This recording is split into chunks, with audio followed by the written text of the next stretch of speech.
Now we're going to get into the basics of spreadsheets. Spreadsheets give us an array of cells for setting up a list.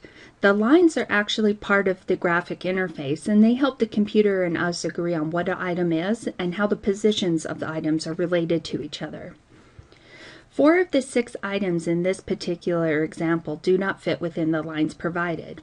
The entries don't straddle the cells, and each item occupies only the cell in which it's typed. Items will only spill out when the cells to their right are unused, and we can either let the entries be clipped or make the cells wider.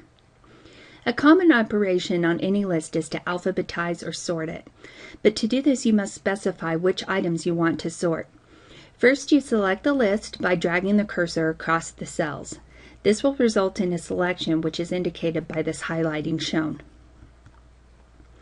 So now all the items are selected, including that white item.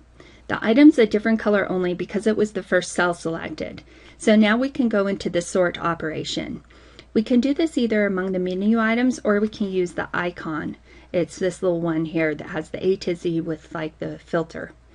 Sorting can be either ascending or descending. The sorting software will order our list alphabetically on the first letter of the entry, and then the spreadsheet will view the cells that are atomic or monolithic. So when we want to add more data to the list, we can do that and format the cell entries in different things like italics, bold, change our font, change our size, change the color. So all these formatting facilities are frequently found under the Format menu. You can see different kinds of formatting put here. Now, if you want to name these rows and columns, what we have to do is basically provide a naming scheme referring to the specific cells. The columns are automatically named with letters, and the rows are labeled with numbers. This allows us to refer to A as the whole column by its letter, or the entire row by its number, as you can see here. Now, when you want to name these rows and columns, you basically choose a group of cells to be referenced. If you name that first cell and the last cell placing a colon in between, for example, B2 through D7, that's going to be what's called a cell range.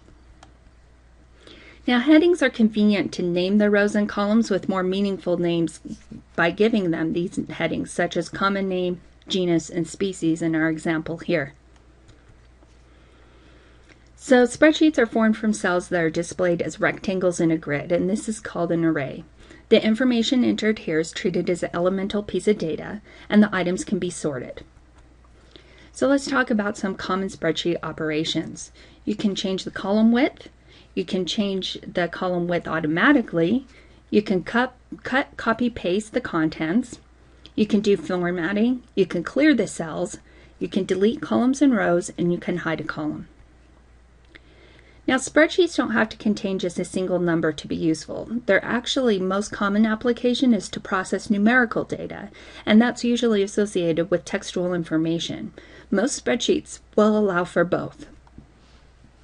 So when you want to write a formula, first you have to decide what you want to calculate. In our example here, we're going to begin with a formula, which is an equal sign. Then you're going to type the cell address or click on it, and enter the math operation and any numbers that may be involved. In this particular example, we're taking whatever is in cell F2 and we're multiplying it by 0.621. So here's an example of what that looks like when we're doing the formula writing in the spreadsheet itself. As you can see, we're taking F2 and then we're timesing it by 0.621. Now the result of this formula is going to be displayed over here in H2. By using the cell address in the formula, it means that whatever value is in F2 is going to then show the value in H2. So you can go in and change those numbers, and those two values will change based on the determination of the number in F2. So H2 is holding the formula, not really a text or a number. So when you click on H2, you actually will see the math formula that we've typed in.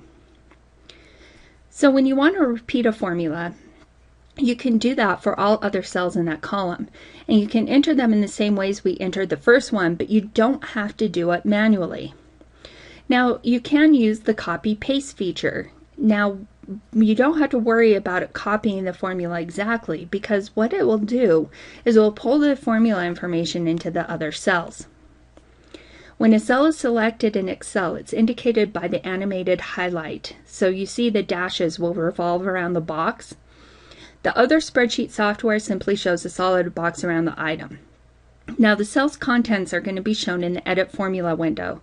And to copy this cell, you can select the remaining cells in the column by dragging the mouse across them and then pasting, which is also Control V. Then you can check the result in the cell. The original cell had the formula F2 times 0.621. You see that even though we copy and pasted, the new cell now has a formula F3 times 0.621. The formula has been transformed into F3 when it was pasted, F4, F5, and so on, because the software is smart enough to know that we wanted to copy the formula, but with the values that were going down in the same order that we were copying. Filling is another way to copy information, including formulas, to another cell. Notice this small box or tab in the cell's lower right corner. This is what we call the fill handle. When the handle is grabbed, it becomes a plus sign. You can pull the handle down the column or across the row, and this process is known as filling. It will automatically copy and paste the information. So the spreadsheet software will automatically transform the formula as it pastes and fills them into a cell. It will contain that relative cell reference, and they allow two kinds of cell references, relative and absolute. If you want to use an absolute reference, you have to use the $sign. Relative will mean relative position from a cell. So in our formula that we were using before, where F2 times 0.621 into H2, the software noticed that F2 is 2 cells to the left of H2. So the formula was able to refer to a cell in the same row, but the 2 cells to the left. And this is what we call a relative reference. You can see a description and diagram of that here. Now, absolute reference always refers to the fixed position, and the software will never adjust it. There's 2 ways the formula can be relative, making 4 different cases. We could do F2, where the column and row are relative. $sign F2 will make an absolute column, but a relative row. If you do F$2, it'll be a relative column, but an absolute row. And if you do $sign F, $sign 2, the column and the row will both be absolute. So the scores are somewhat hard to read because they have so many digits, and all spreadsheet software will provide you control over this formatting. So this is how we format that graphical user interface. You go into the format cells, and you can see that we have several different categories that we can choose from here on the left. You can choose how many decimal places are shown, and you can also choose how negative numbers should be displayed.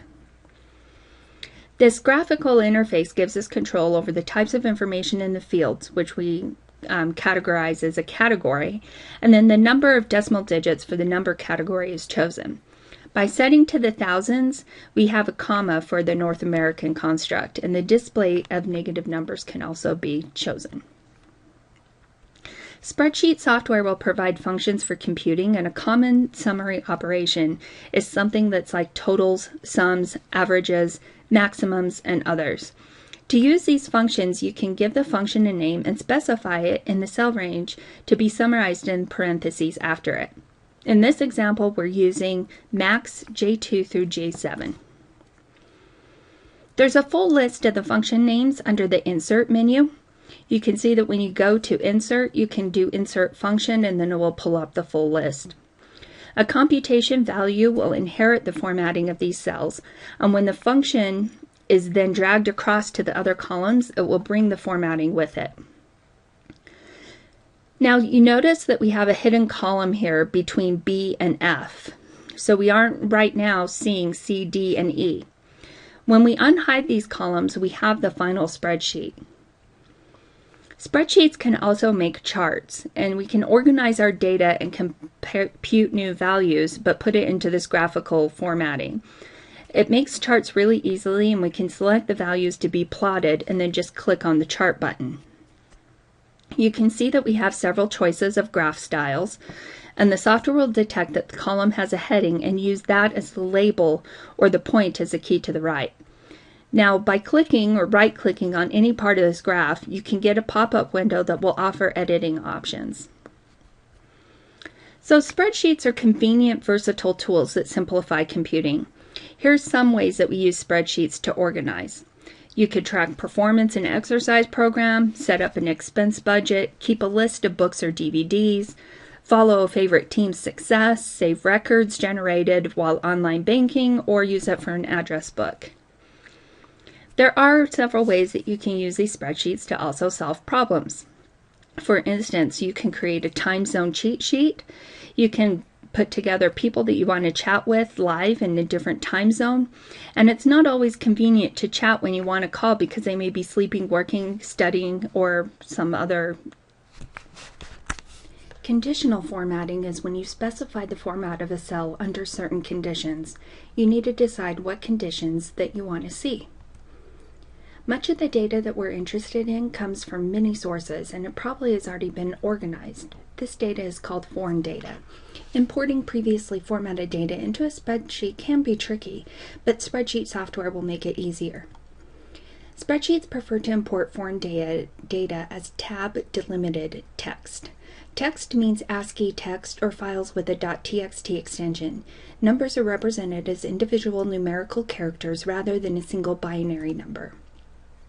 Tab delimited means that each cell's entry is delimited or ends with a tab in the file. Each row is delimited with a return. There are other delimiters as well, such as spaces and commas. Now, copying and pasting tab delimited text is a simple way to import foreign data. Lists with some other form can be often converted into tab delimited form. If you copy the foreign data into a text editor or word processor, you can edit it using the search replace placeholder technique. The goal is to substitute a tab or other delimiter for a delimiter in the file. The World Wide Web is already in text form. Some spreadsheet software will allow for copying a table from HTML and pasting it into a spreadsheet. But if that doesn't work, try another browser before beginning the task of reformatting the foreign data. When possible, you want to save the foreign data as an ASCII text file with a .txt extension. And when it comes from the web, select a browser that will support the copy-paste of tagged tables. Now, when foreign data format is messed up, use a text editor with the search and replace and apply a placeholder technique with the revised data and a .txt extension. Then you can import the resulting file. When you want to arrange columns, you basically manipulate the rows into. There's two basic principles for design when we're talking about setting up an effective spreadsheet. First of all, you want to focus on form, which means you want to make it logical, the layout clean, and the entries clear and easy to use. You also want to explain everything. It should be possible to know immediately what every cell means. When you focus on form, basically a spreadsheet is used on solving problems, so it has to be easy to understand and easy to work with. So you want to arrange the data logically. Descriptive information should be on the top and left, and summary information should be on the bottom and right. Fonts should be clear, color should be used in moderation, use a separate sheet for each table, and hide information that isn't needed. Now, when you're explaining everything, you want to make sure that you're including meaningful column headings and identifying the information about the rows. Cells and ranges are assigned symbolic names so that the context becomes meaningful, and for summary information, choose modifiers like total and largest. For computations, include comments to explain assumptions made when creating formulas. Here we have a trip sample spreadsheet where two friends wonder if it's possible to drive to the Arctic Circle from Chicago. The parameters are listed here, and we're going to use the spreadsheet to see if this is possible. So the trip is a 5-day trek. And what you're going to do is basically put in how many miles and how many hours and minutes it would take to drive. So when we apply these rules, basically the friends are interested in how much the trip would cost, and if the part of the trip through the US is where gas is priced, you want to go through. We can also add comments or what we call sticky notes to cells. Cells that have these will have a little red triangle in the upper right corner. When you hover over the triangle with your cursor, the cell will display the comment. You can insert, edit, and clear these comments by going up to the Insert on the top ribbon menu. Conditional formulas basically make the entire computation of a cell contingent on some certain outcomes of a condition that we specify. What-if analysis is done by adding a scenario. The software will fill in the cells, and by clicking OK, it will take us to a Scenario Values window. Clicking OK will take us back to the Scenario Manager window when there's newly added scenarios can be seen in the list. Now first we use filtering, which allows us access to the subsets of information that are held in a spreadsheet. What this does is it selects only certain rows from the list, and it applies only to spreadsheet tables that have column headings. This lets users create a customized version of the spreadsheet list that's limited to the rows meeting some kind of criteria. You can also do an auto filter. We do this by choosing Data from the top ribbon menu, go down to Filter, and then over to Auto Filter. What this will do is redraw the spreadsheet list with a triangle menu button by each column heading, and then the buttons will give you drop-down options for filtering the list based on data in that column.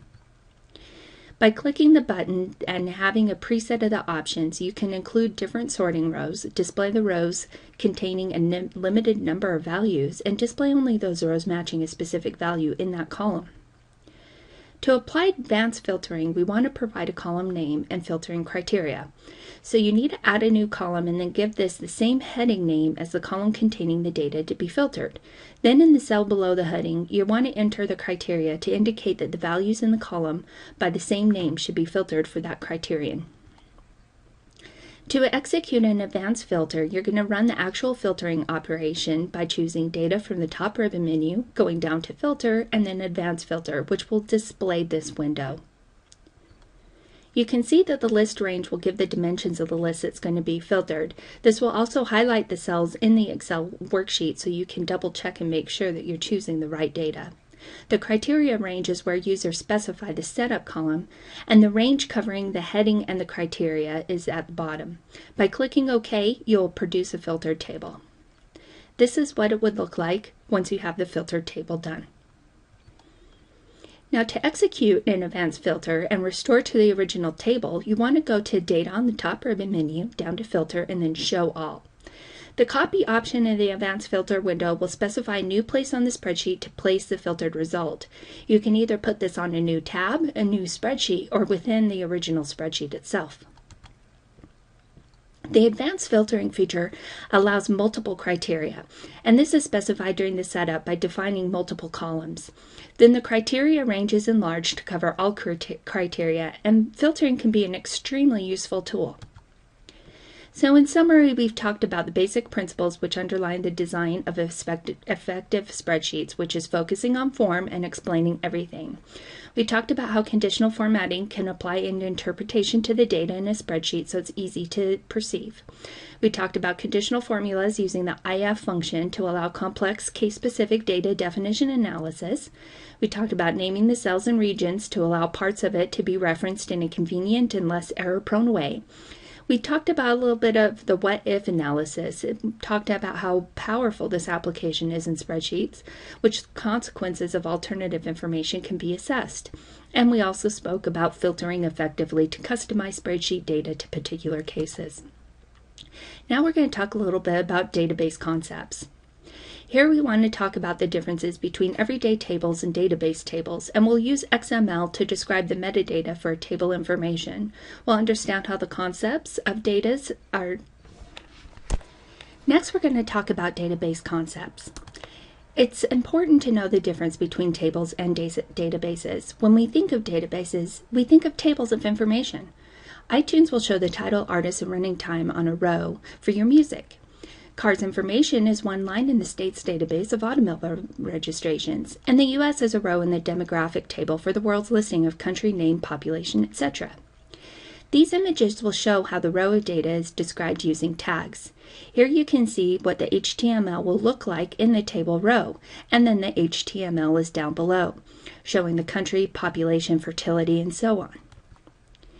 Metadata is the key advantage of databases over the other approaches to recording data as a table because it enables content search.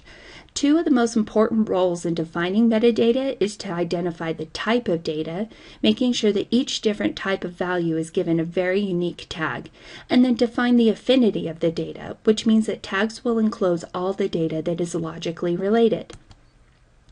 XML is a language that we use for metadata tags, and it stands for the Extendable Markup Language. It's basically a tagging scheme, and it looks very similar to HTML. But XML is easy and intuitive, and there's no standard tags to learn. Tags are created as needed, and this trait makes XML a self-describing language because we get to make the tags up. It's basically a couple of rules that you have to adhere to, and it always has to match tags, and basically anything else will go. It works well with browsers and web-based applications, but it must be written with a text editor to avoid that unintentionally including that junk code that we talked about that comes with word processing tags. So you can see that in the required first line, we have to have that standard that starts in the first position. Now this is going to go whether we're writing HTML or XML.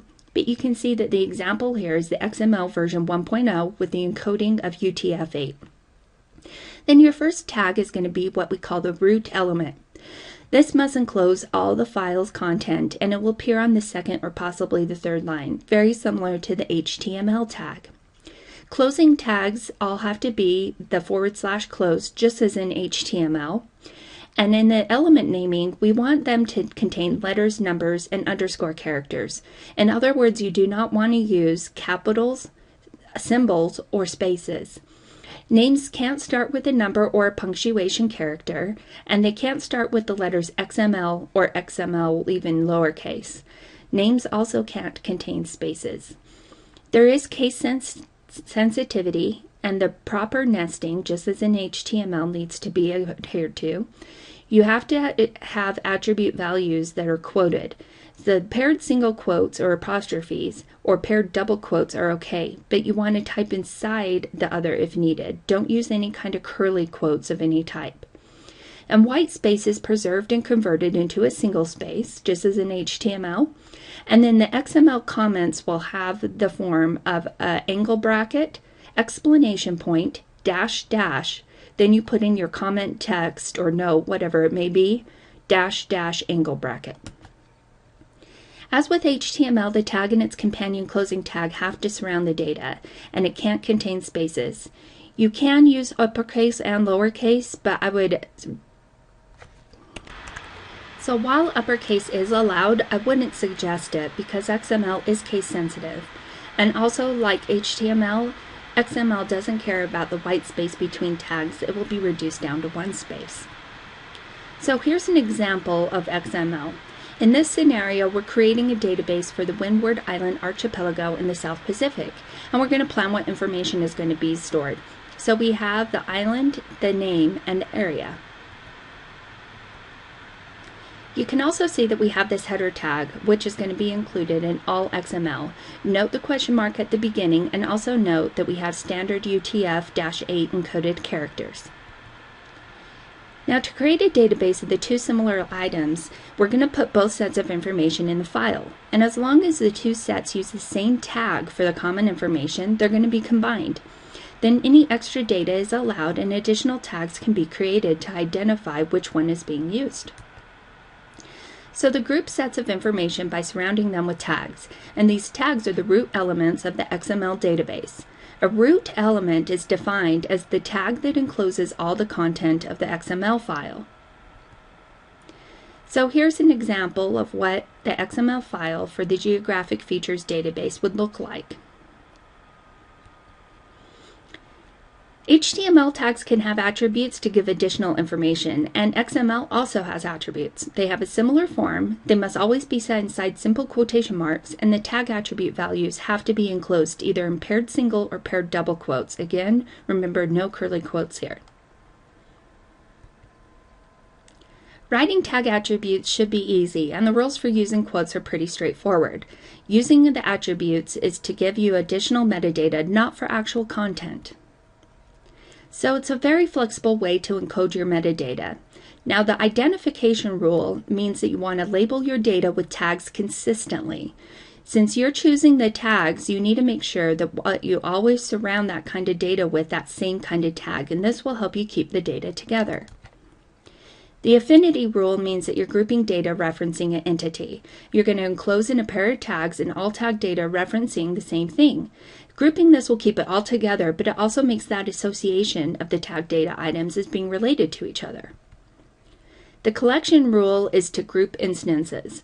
So when you have several instances of the same kind of data, you can enclose them in tags, and this will keep them together and imply that they're instances of the same type of data. We have what's called the XML tree, and the rules for producing XML encodings of information will have hierarchical descriptions, so they can be thought of as trees, and the hierarchy is a consequence of how the tags enclose one another and the data. So tables and entities let us set aside the tagging in XML and focus on database tables. The tree on the next slide will show the root element to the left and the leaves or the content on the right. So here you can see the hierarchical nature of our XML displayed as a tree. This encoding is from figure 15.2 in your book, and you can see that the root element is geo feature, and to the left the leaves and content show to the right. So when making database tables, we can group anything with a common characteristic that specifically identifies each one into a database table. This will contain a set of things with common attributes. So here we need a little bit of vocabulary to understand our databases. Entities are rows of the database table. Attribute name is the column heading. Entity instance is the value in a row. And the table instance is the whole table. What you want to notice is that all rows are different. Two rows can have the same value for some attributes, but not all. And even when we don't know the data for our attribute value, it is still a characteristic. The rows can be in any order and the columns can be in any order. Rearranging the rows or columns are going to result in the same table data. And if we add or remove rows or change a value, you're creating a new table instance.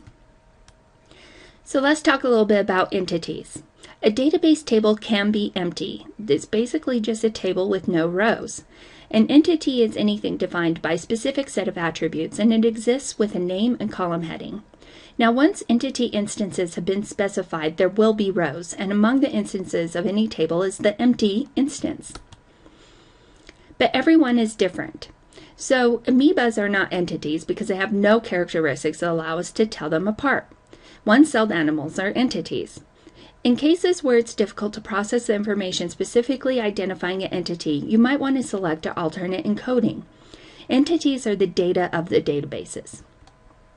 Relational database tables are technically called relations because we continue to call them database tables, but the rows must always be different even after you add rows.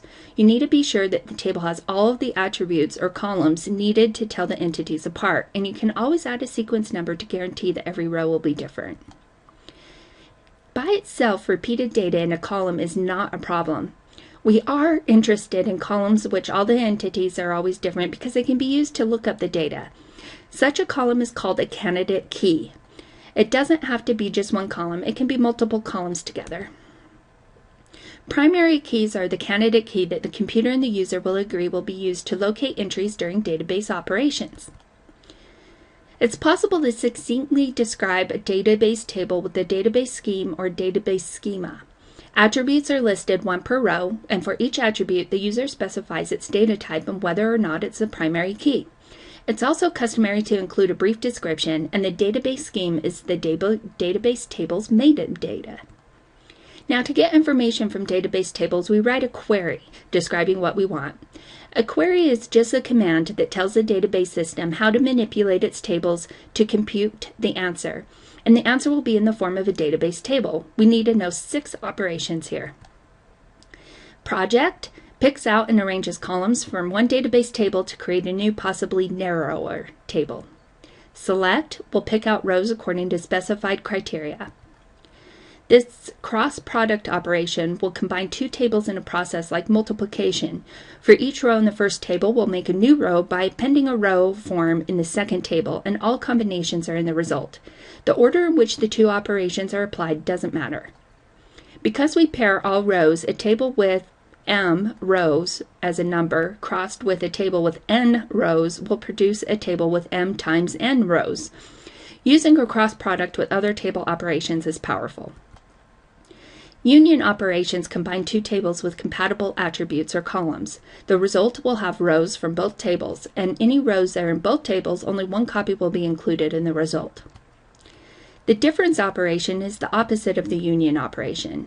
So D1 minus D2 contains the rows of the D1 table that are also not in the D2 table. The join operation is a combination of the cross product followed by a select operation, and it takes two database tables and an attribute from each one.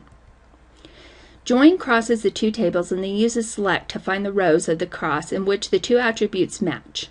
This will put the tables together while matching up any related data. So how many men from Africa have won an Olympic gold medal in the marathon is the question. The computer can answer this question because imagine that a database will contain two tables. One will have a list of all the men who have won Olympic medals over the years, and the other will be a list of the African countries with country codes. So you select only those rows from the Olympic men table referring to the marathon. So you take the portion of Olympic men. Then you select only those rows from the marathon table referring to the gold medalists, a table with all the marathon runners who were gold medal winners. Then you cross OMM gold with the African countries table and keep only the matches using a join. So a table of the marathon gold medalists from Africa, and we'll call it Olympians. Project Olympians is to get the final result. So summarizing, joining is optional, but it's always possible to express what join does using just a cross product and a select. Now 5 operations do the work. Given a set of database tables for entities, the operations of project, select, cross product, union, and difference are sufficient to create any database table derivable from them. The relationship metadata is operations and queries, and we've exploited the fact that the data in one table was related to the data in another. Now, to maximize the help that a database system gives us, we need to tell the software about the relationship. A relationship is the property of the two attributes, saying that there is a connection between their data values.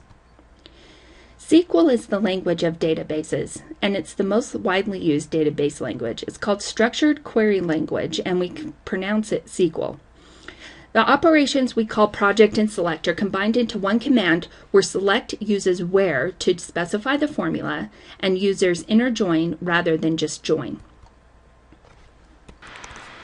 Microsoft Access allows you to select the tables to input into the query, and then the attributes in the final result are listed from a drop-down menu in each column.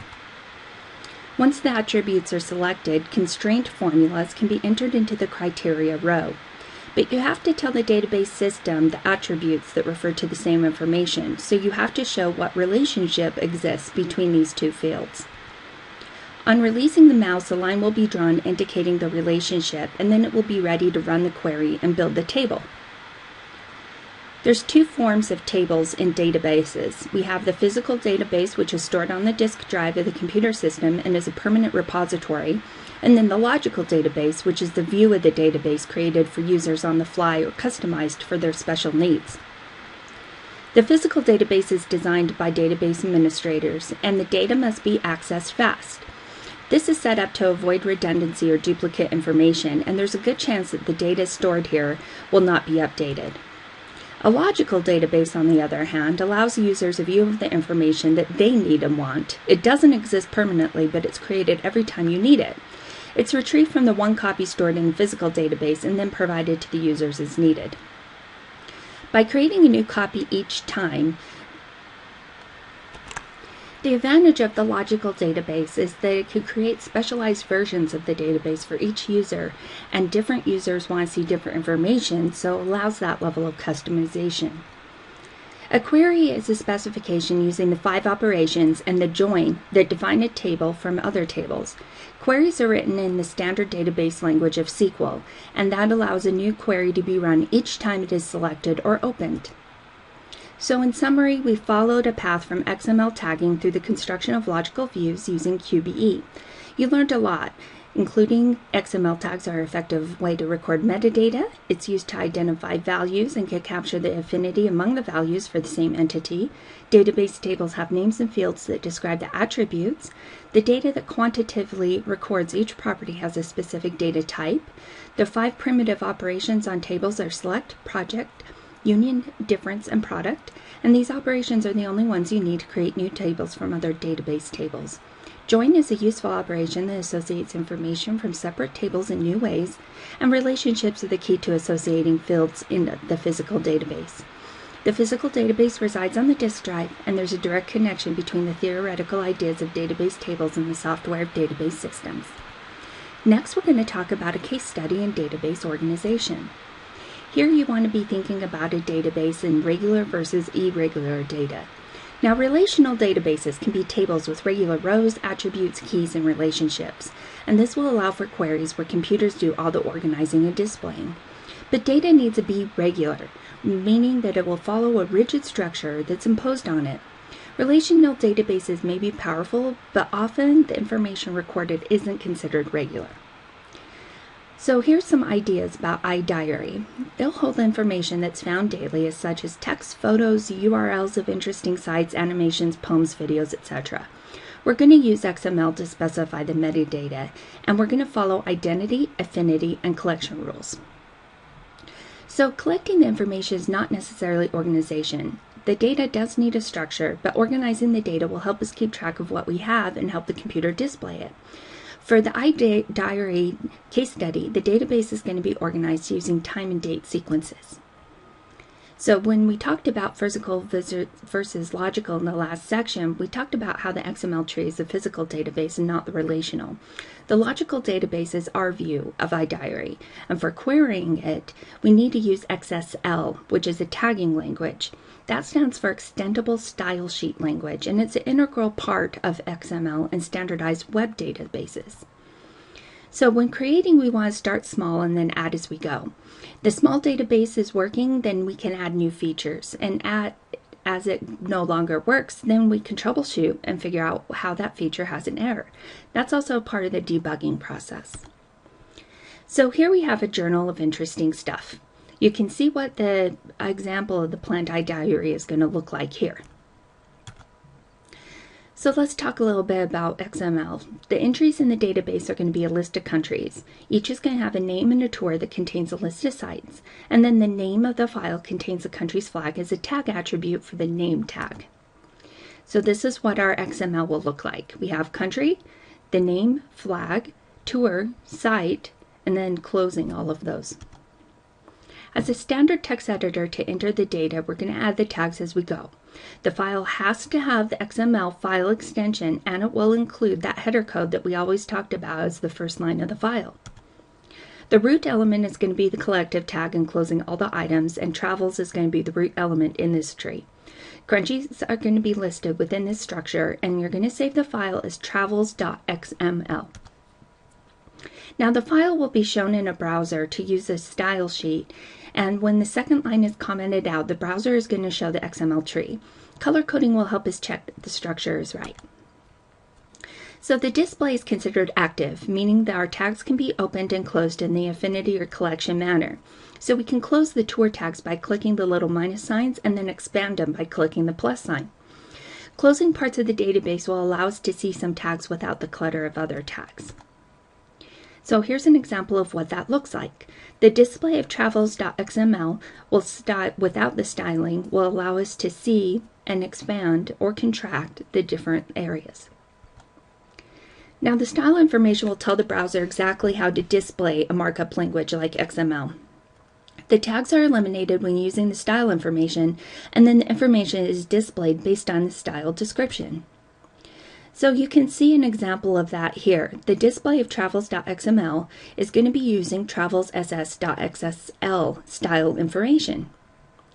So the XML contains the style information much like cascading style sheets or CSS does. Now the XML sheets use a Xsl extension, and the files are connected with this line below. So very similar to the way that we link our CSS to HTML, the XSL is going to be linked to our XML. So the Xsl formatting has to contain a series of rules on how to format the information, and there's really only one rule or template per tag. This template is using XHTML. The XML file is opened in a browser, and then the database and style sheet are input to a transformer. That will walk the XML tree, converting all of the tags to HTML according to our template. When that's finished, the HTML page will be displayed. So this is a visual of how that schematic works. When reviewing the Xsl templates, notice that there are tags everywhere. And Xsl really is just XML. The first line is the required first line of any XML file, and the second line is also required. There are 5 different tags used in this tree. There are 5 templates in the Xsl file, 1 for each tag. And then the templates have a standard form specifying how to display the tags in HTML. Now, by creating the travel log display, what you can see here is the start of the HTML page and the end of the HTML page. You see here that we have XSL and then HTML components on this page. Now, by visualizing the iDiary database, you can see that this template includes heading and body tags, and they're used as table tags because the content of travels.xml is going to be displayed as a table. Each country is going to be a row in the table, and there are 2 items in the first cell, the name and the flag image. Then the second contains a list of items and sites that may be seen on a tour. So a summary of the different XML tags here: travels, country, name, tour, and site, and each of these will play a stylistic role in the overall creation of the web page. Xsl Apply Templates is a standalone tag with no mate. It's included 1 in each template, and the meaning of the tag is whatever is inside the tag should be processed. Here's an example. When encountering a tour tag, it's going to place a TD, which if you remember is table data, in the accumulating HTML definition. Then it's going to process the items found within the tour tag, which will be a bunch of site tags. Then it's going to close the TD tag to complete the table. To display an image will require the image source tag, and note the form it includes a @flag. This refers to the value of the tag attribute of the name tag, which gives the file name flag.gif. Now, placing a tag attribute reference in braces in XSL will cause the attribute value from the XML to be placed inside the quotes specifying the file source name. An example of that is shown down here below. So, summary of XSL. We open the XML file with a browser. It finds the specified XSL file. The browser's transformer begins to process the XML tree. As it finds the tags, it will check for a template in the XSL file. The browser will then do what the template says and place the HTML. The browser will process the other information within the tags, and when it's done, it will append the remaining XHTML tags to the HTML definition. Finally, it will display the resulting web page. So when creating the iDiary database, we're going to use an incremental approach that will naturally guide us. So we're going to start with getting started, create a first entry, think about the nature of things, and developing tags and templates. So getting started. Well, our first concern is building an XML database, and it'll allow us to think up the tags and enable us to have any structure we want. That means we have a design task. We need to think about what are our needs, what kind of structure, how are we going to be storing information, and is there a sequence of entries with a date entry information to be stored. We want to create that XML database by deciding on the affinity tag. We're going to use entry in this case.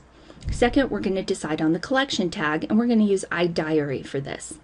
Then we want to create the Xsl Stylesheet. This is going to need to recognize both the entry and the iDiary tags. So here's what we're looking at. You can see that we have our required first line and second line, then we have the first entry, and then we close our iDiary tag.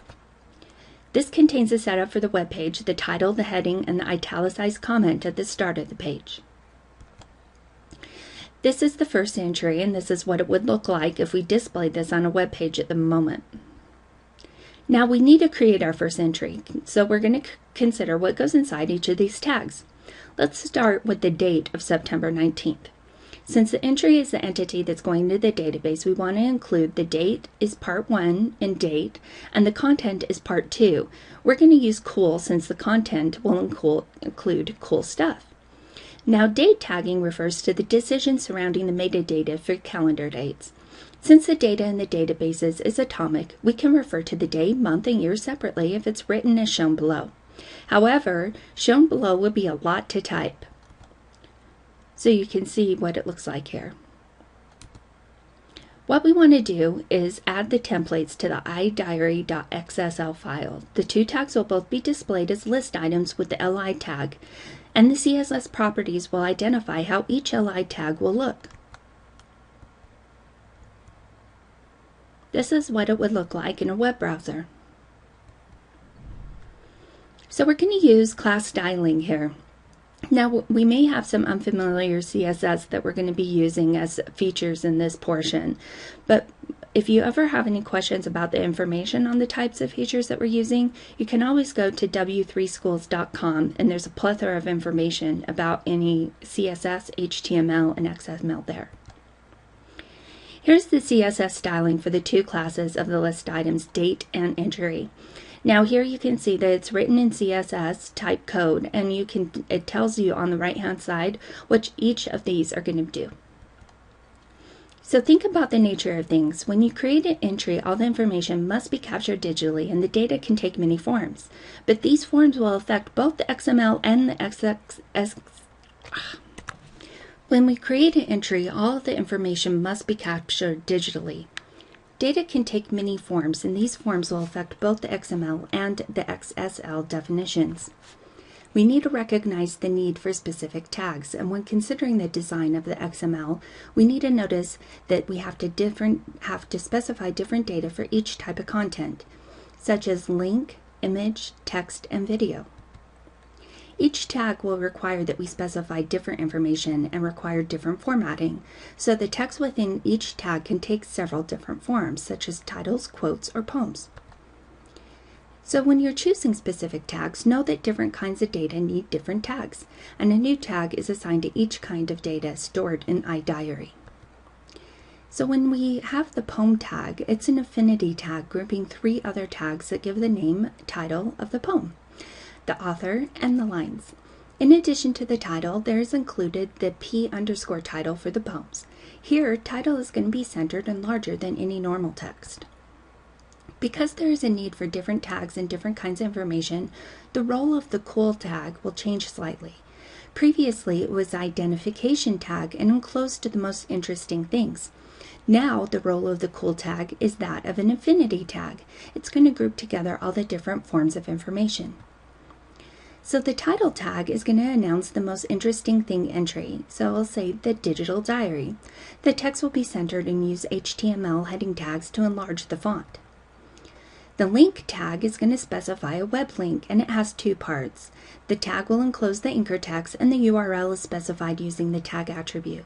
You'll notice that we have to place an href tag and enclose the tag attribute value in quotes. The link tag is going to be Xsl template match equals link. Now you can see the href here is at URL, the XSL is apply -templates, and then we have the close tags. The @ symbol is an XSL reference to the tag attribute of the HTML.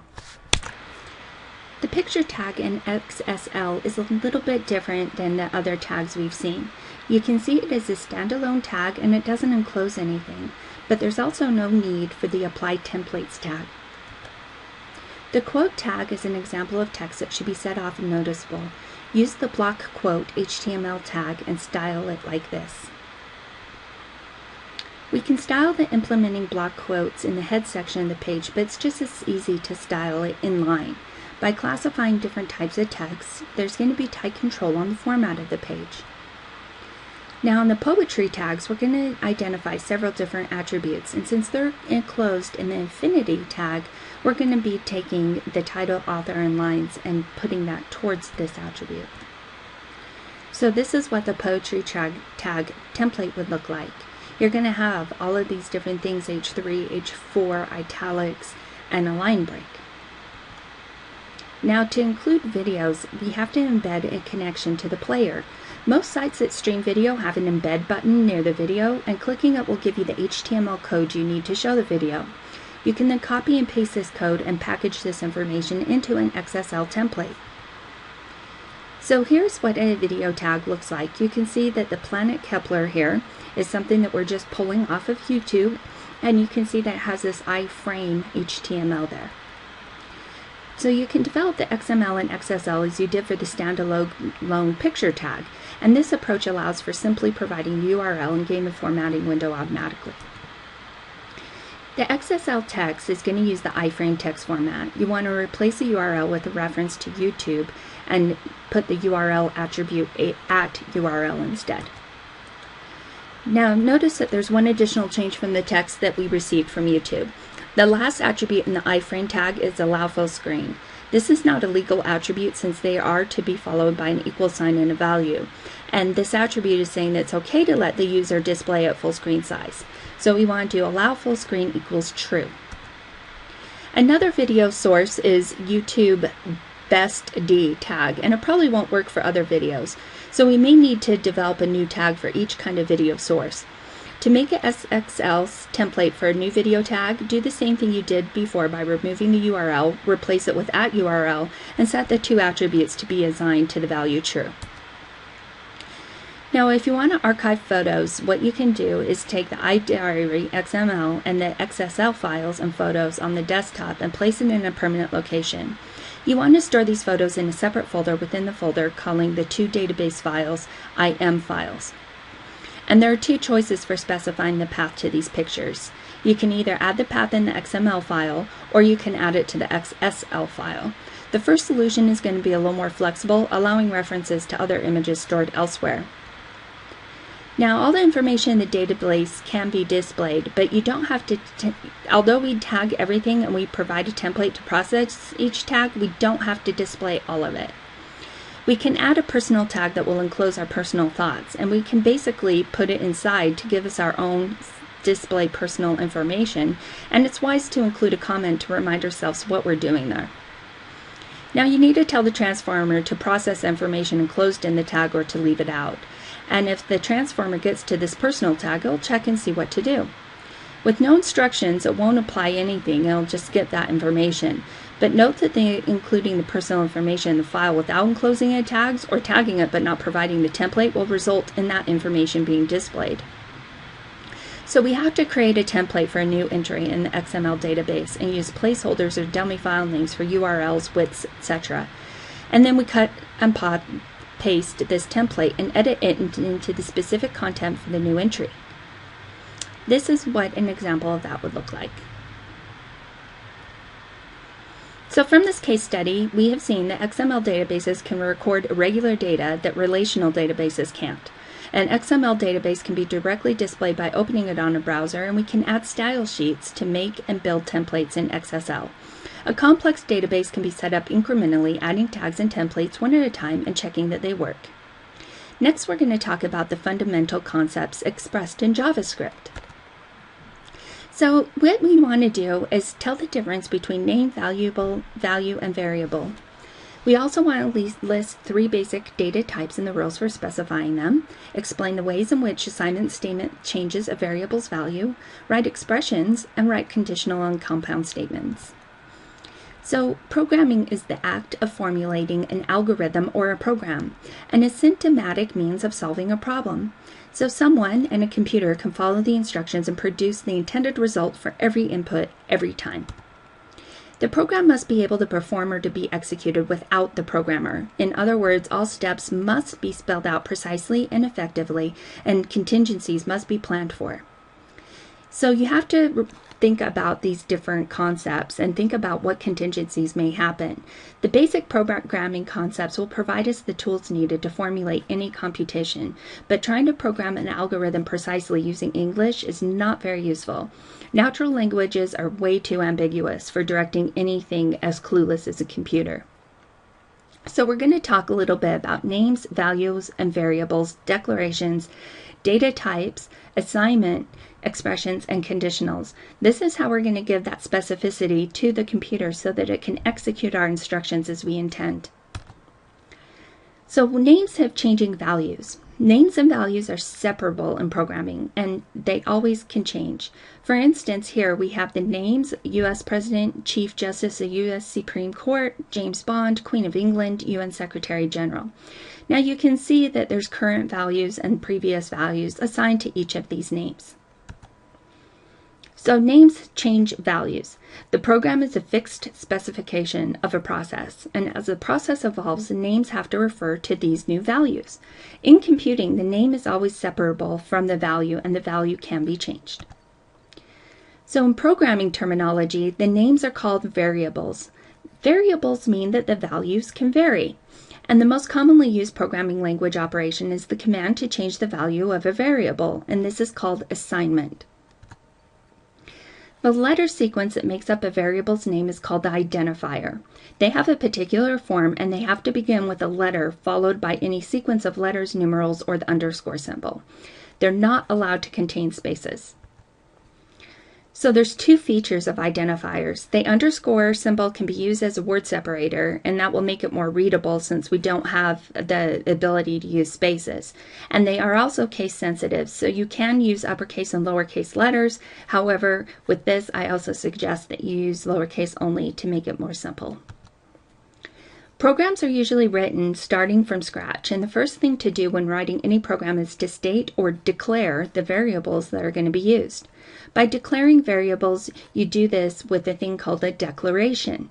In JavaScript, the declaration command is the word var for variable, followed by a list of the identifiers for the variables to be declared, separated by commas.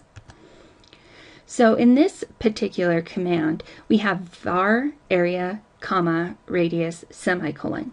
So what this command declares is that there's two identifiers. One is area and one is radius, and these are going to be used as our two variables. A program is simply a list of statements, and each statement must be terminated by some punctuation symbol. In JavaScript, this is always going to be the semicolon. The computer needs a semicolon to know when a statement is complete, and terminate at every statement with a semicolon is going to allow the computer to understand that it has reached the end of that line of instruction. Every variable must be declared, and JavaScript will allow declaration statements anywhere in the list of statements. The declarations will announce what variables will be used in the program, and we always want to declare our variables very first. We want to use the declaration to have the identifiers, which are the name of the variables, and that has no value at first because we haven't defined that yet. It's a name that doesn't have anything, doesn't really name anything, but the name is declared even though there's no value assigned to it yet. That means that the value is undefined. Sometimes there's an initial value for identifiers, and JavaScript allows setting this initial value as part of the declaration. This is called initializing the variable. We can set an initial value on our variables. This is called initializing the variable, and declaring the variables with initial values is written as below. You can also declare and initialize them by separating with a comma. Now, if you have several variables that are declared in a single statement, they're going to be logically related. If they're not related, you want to usually specify these in separate statements.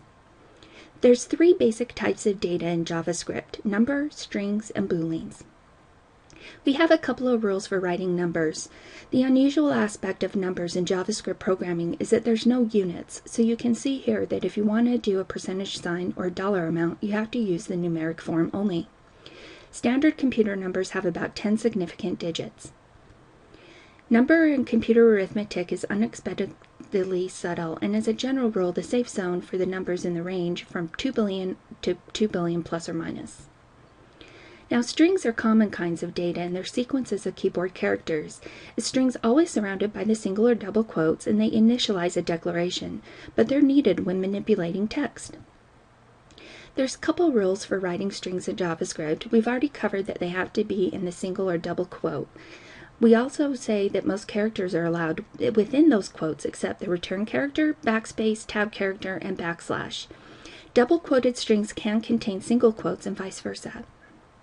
But there's rules for writing these strings in JavaScript. The apostrophe is the same as a single quote, and any number of characters is allowed in a string. But the minimum number of characters in a string is 0, as seen here with the double quotes and nothing inside. This is called the empty string. To use the double quotes in a string, you want to enclose it in a single quote. If our string contains single quotes, then enclose it in double quotes. Since the apostrophe is commonly used in possessives and contractions, you're going to want to use double quotes as the default. Now, string constants or string literals means that the characters are typed literally in the program. The surrounding quotes have to be removed when the literal is stored in the computer, and any character can be stored in the computer's memory. But prohibited characters can be the value of a string in the computer by using the escape mechanism. For JavaScript, the escape symbol is a backslash. The escape sequences are converted to single characters that they represent when stored in the computer's memory. See table point 17.1 in your book for example sequences of characters. Boolean values are the only two is true and false. They're written as letter sequences, not values or identifiers or strings. They're used implicitly throughout the programming process. The different kinds of values of a programming language are called its data types. There are three types here, as we stated before: numbers, strings, and booleans. But there can be several other types of values in programming. The assignment statement is a variable that are to change in a value or algorithm program. There should be a command to do so, and this is called an assignment statement, which will change the variable's value. The assignment statement has three parts that always occur in this order: variable, assignment symbol, and then the expression followed with a semicolon. The assignment statement is terminated by a semicolon always, and the assignment symbol is the equal sign. A different programming language uses different symbols for indicating assignments, but here the three most widely symbols are the equal sign, the colon equal sign pair, or the left pointing arrow. Here's an example of an assignment below. Interpreting an assignment statement is to understand how this works. You must think of a value flowing from the right side, or the expression side, to the left side, which is the variable side. The assignment symbol should be read as is assigned, or becomes, or gets. These terms emphasize the role that the assignment plays in changing the value of the variable named. In an assignment statement, everything to the right of the symbol is computed and evaluated first. If there are any variables used, their current values are used, and in evaluation procedures, a value becomes the new value of the variable named on the left side.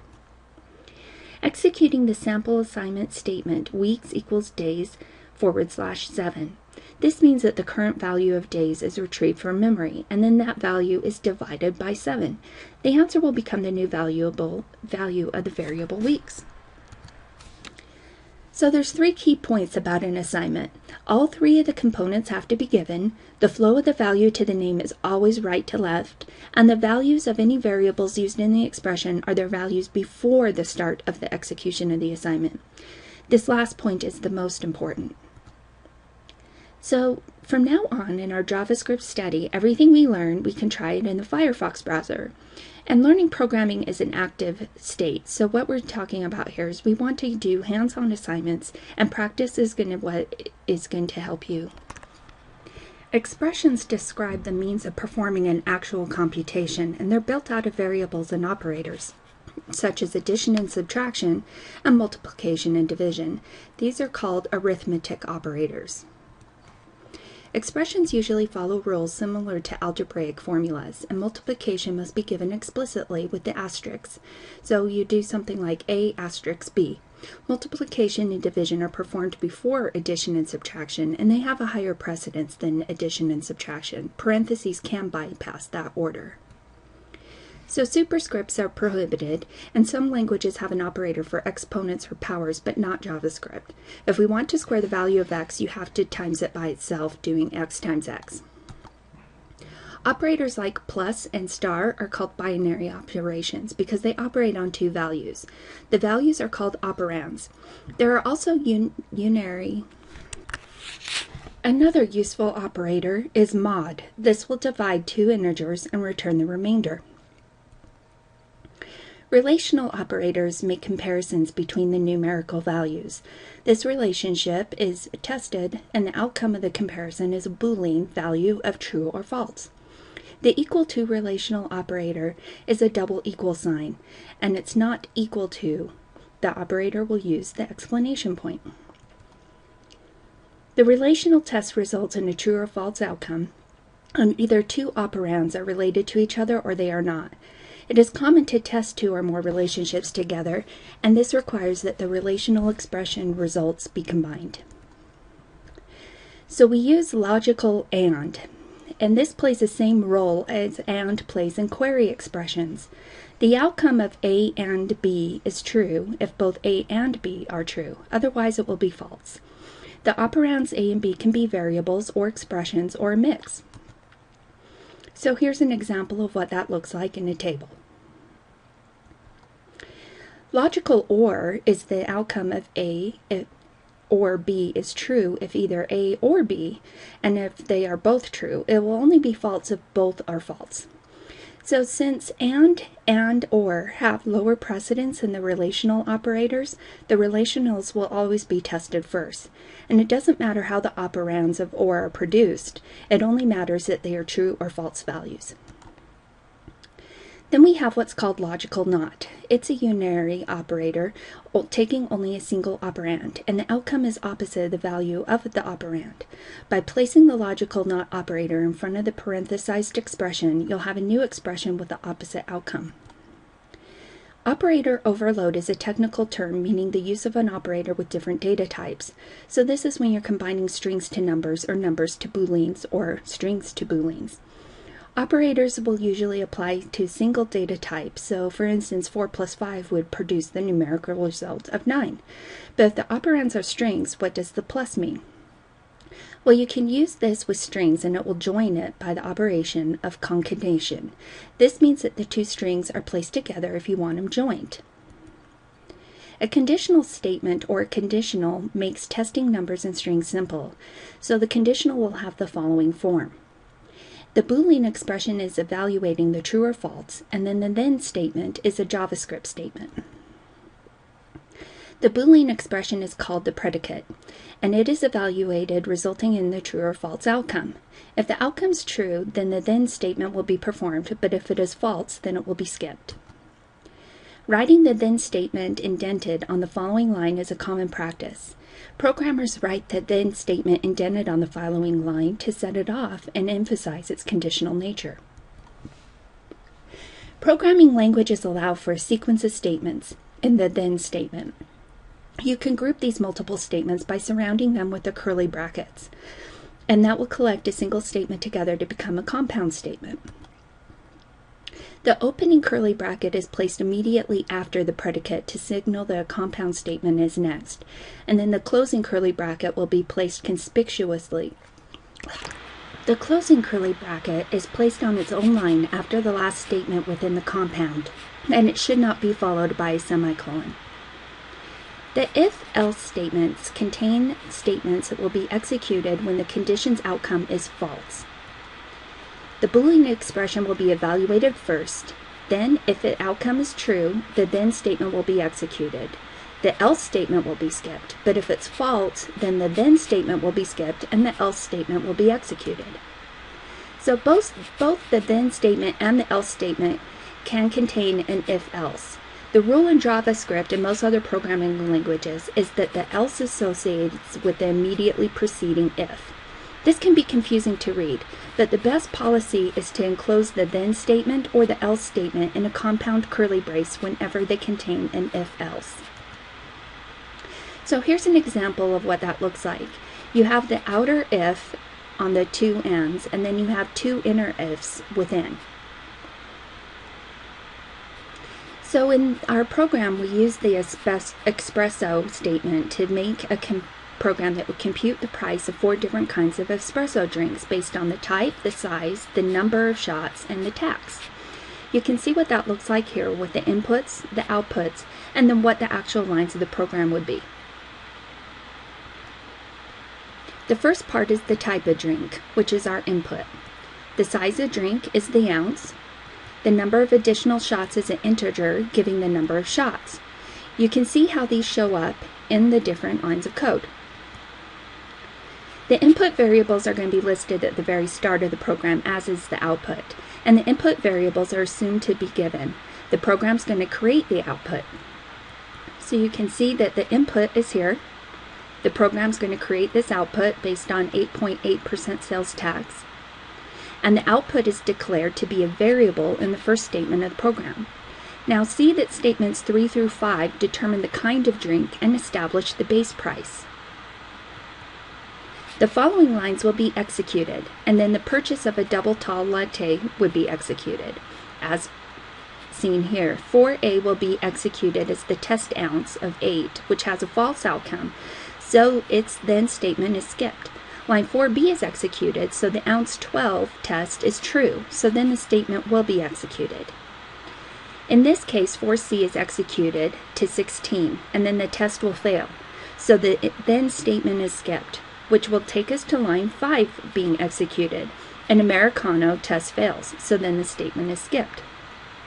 Line 6 is executed, and this will cause the value of the shots minus 1 to be multiplied by 0.50, resulting in the value of 0.50, which is added to the price, yielding $2.85. Now the purchase of a double tall latte, with line 7 being executed, is going to be multiplied by the tax rate, resulting in 0.25, which is added to the price to make it $3.10. This will be assigned to the price. So in basic programming, you now understand that the name-value separation is an important concept. Letter sequences that make up the variable's name have to be declared. An assignment statement has a variable on the left of the symbol and expression on the right. There are 3 JavaScript data types: numbers, strings, and booleans. The standard arithmetic operators and relationals will compute on numbers, logical operators, and booleans. And as a rule, all programming statements are executed one after another, starting at the beginning. You have to be careful to group your statements within a compound statement to make it clear which statements are going to be skipped or executed. And the Espresso program illustrated most of the ideas in this module. All of us keep running the program and demonstrating that our knowledge is setting up the input to acquire the values for the drink, ounce, shots, and outputting the price. This will require a user interface written in HTML. So now let's talk a little bit more about the JavaScript program. HTML files are made of ASCII text, and we need to avoid word processing formatting so it doesn't include any of that junk code. We're going to use the basic text editor of Module 4 for our JavaScript development. So you'll notice that the file format is going to be a .txt file, and then we're going to change the extension to .html so that the operating system knows that the HTML file should be processed by a browser.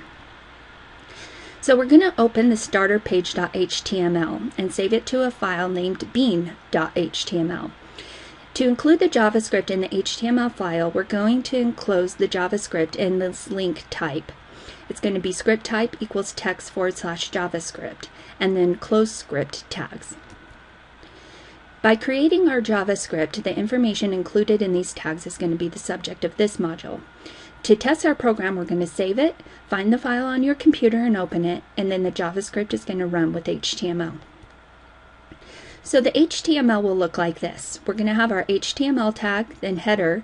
We're going to title this Convert F to C, and then in the body we're going to put our script language of JavaScript there. Then we're going to insert our program code and then close all of our tags. Now you know that this must appear before we put our program, otherwise the JavaScript is not going to be processed as such. And we have to make sure that we close the script tag so that it knows when to stop running the operator. We need to convert the algorithm to program and insert it here. So this is what our bean counter version 0 will look like. So this is an example of what we're aiming for as our final result. So we have to do some things to our HTML to create our graphic user interface. So what we're going to do is we're going to put in some body text saying figuring the price of espresso drinks so baristas can have time to chat. We're going to use a line break to split the paragraph above and over 2 lines, and we're going to use saddle brown as the background color and dark orange as the font color. Helvetica is going to be our font family. So we want to make the heading appear in white and style the horizontal line to be shorter than the full window. So this is what we have so far. You can see that we have our text CSS at the top. Then we use CSS to style our background color, our color of the text, and the font family as a Helvetica with the center text align. Then we also have the H1 in white, the HR style width of 50% and have it be dark orange, and then we have our paragraph and bold. So when we interact with a graphic user interface, we want to have buttons and checkboxes because these are known as elements of HTML forms. They're going to assist the user with activities like ordering products or answering survey questions. And when the form is complete, it will be sent to the computer for processing. Now, input elements, while not part of a survey, are still needed, so form tags have to be used. The form tags surround all input elements, and the action attributed to the form is required for input. So this usually tells the browser how to process the form, and right now we're going to leave it empty since we don't really need to send the form for processing. We're just creating the user interface at this point. So far, this is what we have as our interface to this point. You can see that when we open this in the web browser, we have the bean counter on the top and our horizontal rules and our formatting have been applied. So we have events and event handlers. So when the inputs are used, they cause an event to occur, and buttons have a click event. So as you click the mouse to select the button, the event is the indication from the computer or the operating system that something has happened. In this case, our mouse click. So the JavaScript program needs to respond to that click and do the operation that corresponds to the button command.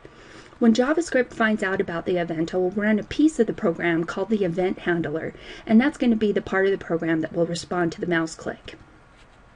So in this case, we're going to have a button, and that is made by the HTML code shown here. Now at the end, we have Onclick equals event handler. This is the value that's going to give the text to be printed on the button, and the Onclick will give the event handler's JavaScript instructions. So when the button's clicked, the JavaScript event handler is going to be executed. So let's do a text box, make an input type with the identifier and value of displayed text. The size is going to be 6, and on change, we want the event handler to execute. Identifier is the name of the element, value is the text to be placed in the box, and on change will give the event handler's JavaScript instructions. Now, radio button looks like this. In this case, we're still going to use the event handler on click. The identifier is going to be the name of the element, the label text is going to show beside the button, and on click will give the event handler. So in this case, when the radio button is clicked, the center will darken to indicate that it is set, and the event handler's JavaScript instructions will be performed. So all that remains now is to create a table and fill in the entries. We need to make sure to place the table between the form tags to ensure that the browser will understand the inputs. The table is going to be a 4-row, 4-column table with 2 empty cells. The buttons are going to appear in all the occupied cells but one, and so the table is going to be mostly buttons. Imagine what the algorithm might be for building the table. So we could create a button table, delete 2 buttons, insert text box, label the buttons, and then primp the interface. So when we're creating the button table, we're going to start with the TD tag for our table data. We're going to tell it that it's a button, and we're going to put our on-click commands. B is just going to be a placeholder for the button label at this point. And the apostrophe is going to be a placeholder for our JavaScript text of the event handler. We're going to do a table, and we're going to style it using CSS. It's going to be centered by specifying that it's on the left and right margin should be automatically positioned, and we're going to put text align center so that that can be included if you want IE users to see the table in the middle. So this is what we look like so far. After the step 1, after step 3, and after step 4.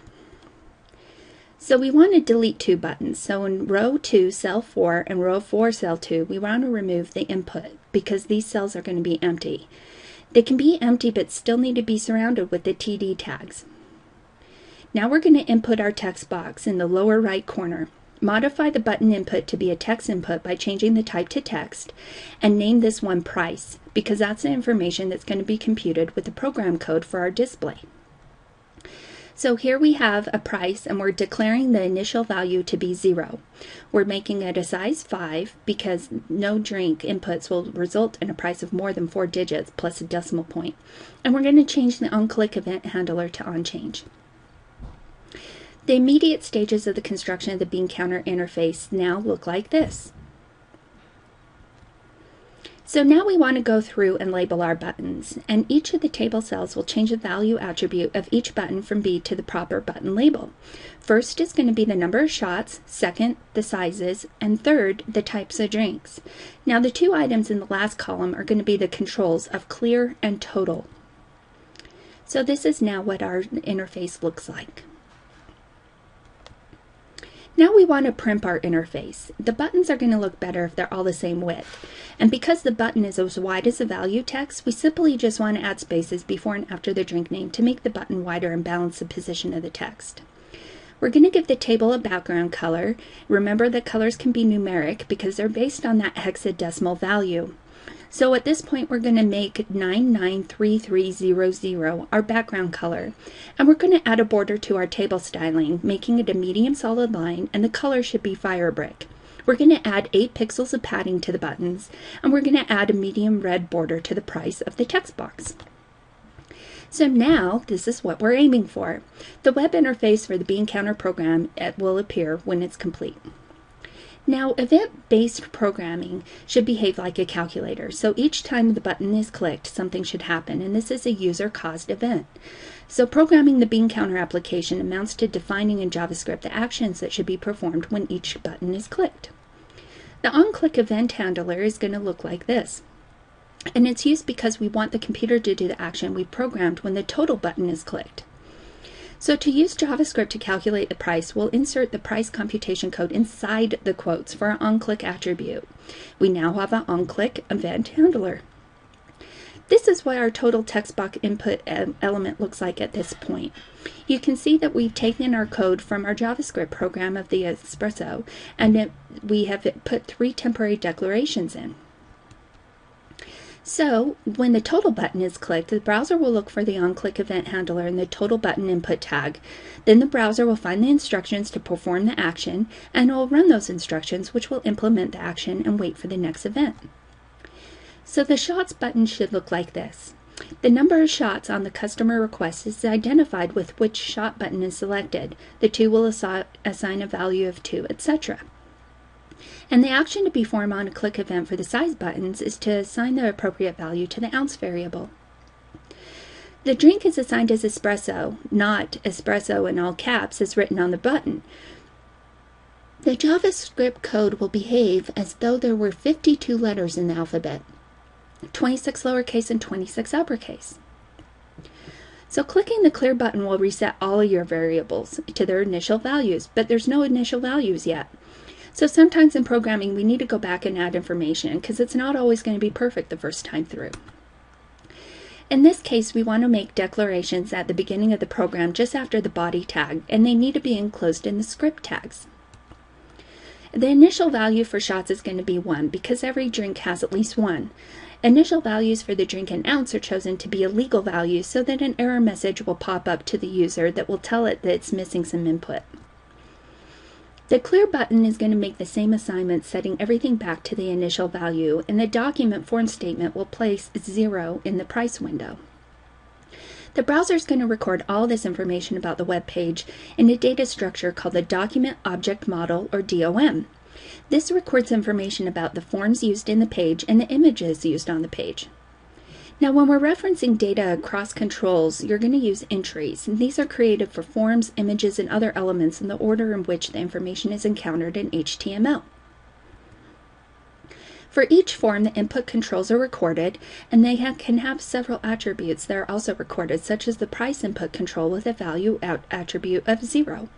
In JavaScript, when one statement is in one element to change a value in another element, the browser must be told how to navigate among these elements. So is used to aid in navigation between these elements. Here we have object.property, and this will select the property of the object. It reads references from right to left, so the use of for dot as in property of object. So we have document.forms, then 0, price value equals 0. This is read as the value attribute of the price input of the forms 0, form of the document is assigned 0. When the assignment changes the value back to 0, the browser will display the assigned value, and 0 is treated as an output. The window is seen from both the user's and the computer's point of view, so if one side gets information or input from it, the other has to have output. The total event handler must show the price, which is the output, and this is handled in the same way that the clear button event handler will clear the price window by assigning the value attribute of a price.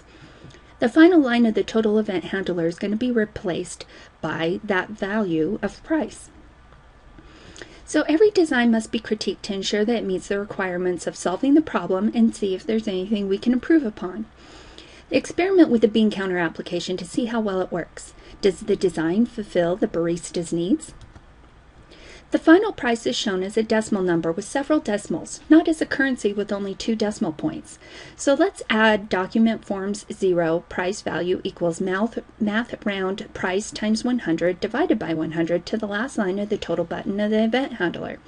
What this is going to do is change our price from a dollars amount to a cents amount. The result will then be rounded using the built-in JavaScript function and eliminate any digits to the right of the decimal point that's less than a penny. Finally, that result is divided by 100 again to convert it back to a dollar amount.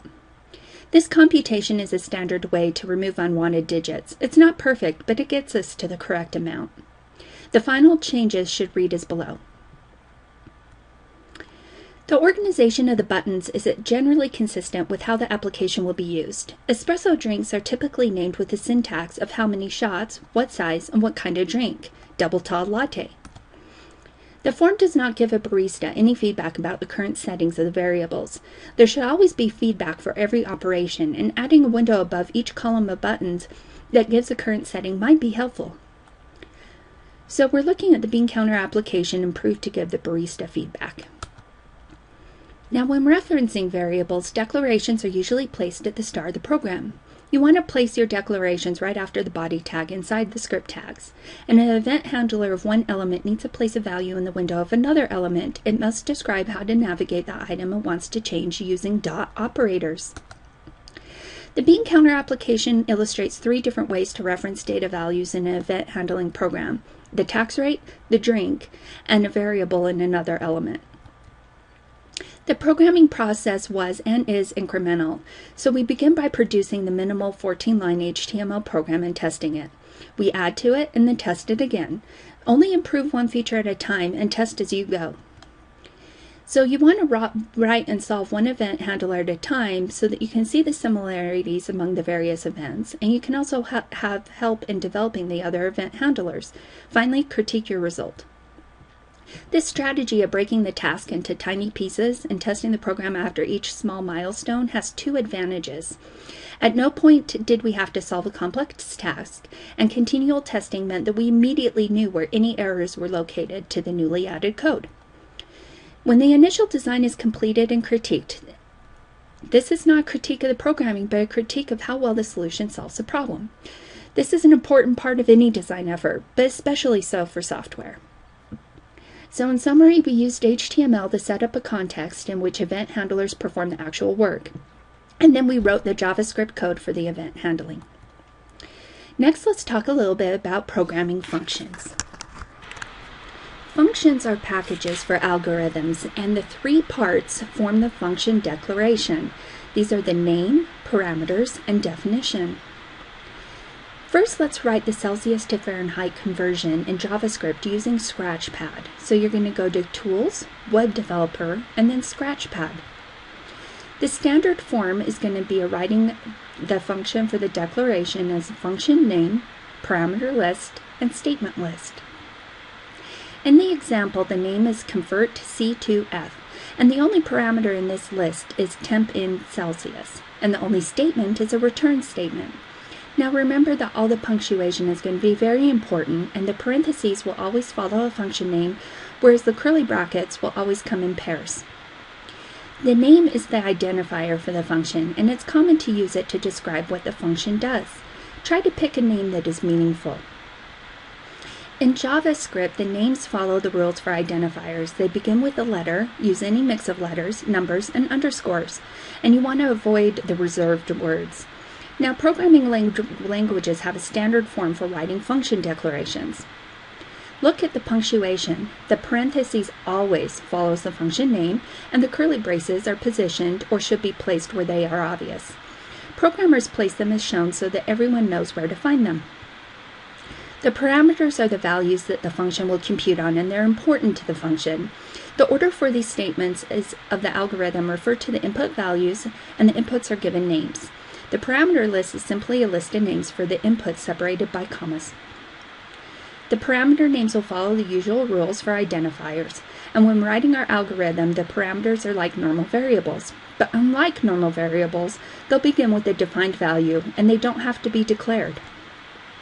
The function definition is the algorithm written in a programming language, and the function definition will follow the language's general rules. The definition must always be a way to say what the result is, and in this case, we're going to use the statement return expression. So how do we get an answer from the function? Well, it must be called. Calling a function is asking the computer to run or execute the statements of the function to produce the answers. Simply write the function's name and put the input values where the parentheses after it. To test it, a little web page needs to be created to host the JavaScript. Let's begin with our standard HTML and then give the definition of the function and then compute the result. This is what it's going to look like. Lines 1 through 3 define the algorithm, which says how it works. To make it actually happen, we have to call the function, and to call the function is ask the computer to run or execute the statements to produce the answer. We write the function name and give the input values known as arguments in parentheses, and then the computer will follow the definition of the function and return the answer. A function's declaration is different from its call. The functions are declared only once, and it's unnecessary to tell the computer more than once how it works. For built-in functions, we don't even have to do that. Some programmer declared alert while writing the JavaScript interpreter. Functions are typically called many times, and answers they give are needed in many times. One declaration with many calls. Let's create a web page for testing our JavaScript. Use forms to test the script. Recall the following from Module 18. Forms have to be enclosed in the form tag. Text boxes are specified by input type equals text tag. The text boxes have a name, size, and other attributes. Refer to the value or contents of the text box in TB in the first form of a page, and write document.form.o_tb value. The main event handler of interest is onChange. The onChange event handler will recognize when the value is entered into the Celsius window, and it will handle it as we direct. The temp in window is where Celsius temperature is entered. Temp out will show the result. Remember that JavaScript uses the input tag for both input and output. The handle onChange event with the function of this call will tell the input window that when it's changed, the value in that window should be an argument to convert C to F and assign the result in the display as value document.form0. This is what it's going to look like at this point. Now, flipping electronic coins is an unpredictable event whose two outcomes are equally probable. The computer can generate a random number between 0 and 1 and round to the nearest whole number. 0 could represent tails and 1 can represent heads. So about half the time the outcome is going to be tails and the rest would be heads. But aren't computers completely deterministic? Given a program and its input, isn't the outcome perfectly predictable?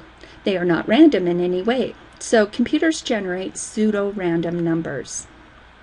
A pseudo-random number is an invention of computer science. This algorithm will produce a sequence of numbers that passes the statistical test for randomness. A sequence of pseudo-random numbers between 0 and 1 and has a property about half are closer to 0 and the others are closer to 1. This sequence of items, when rounded to the nearest whole number, behave like a coin flip. You know the algorithm and the starting point, and you can predict the sequence. Random numbers are believable, and in JavaScript, the random number generator is called math.random. So when coin flipped is called, it returns with equal probability of 0 or 1, and an obvious improvement would be to return heads or tails rather than numbers.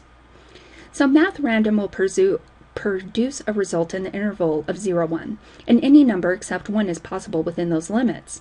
Now you want to multiply math random by 2 and the interval over which the random numbers spread to from 0 to. Generally, multiplying by n will expand the interval, and the numbers are whole numbers with decimal fractions. The endpoint's not possible, and if we throw away the decimal fraction, you'll get a whole number. So we can see heads or tails, flip, and then the text box here. You see that when we're using the coin flip and math round to math random, we're going to flip text, coin flip, equals 0. Return tails, else return heads. The last example is building a Bmi Index. We're going to feel similar to creating the Celsius Fahrenheit program, but Bmi is going to use radio buttons to select the English or metric units. Now recall that radio buttons are specified with input tags and must be placed within the form tags as well. The following are additional features of radio buttons. All related radio buttons share the same name. If clicking one, the other should click off, and then they must have the same name. And radio buttons can be preset by writing checked or checked equals, and then in the single quotation marks, checked. Onclick event handlers must also be written for the radio buttons. So what should happen when the user clicks the radio button? Well, they can choose English or metric, and when metric is clicked, we want the scale to be metric and the response to the click event. Here's what we're looking at here for the annotated function, showing the scope of each variable and the reference. To customize the page, we want a browser to begin with reading through the HTML file. As it comes across the JavaScript tags, it will remove them and place text between these tags. Then it does whatever the JavaScript tells it to do. Document.write inserts the text of its arguments into the web page. So let's use document.write to display on the fly the proper heads or tails image.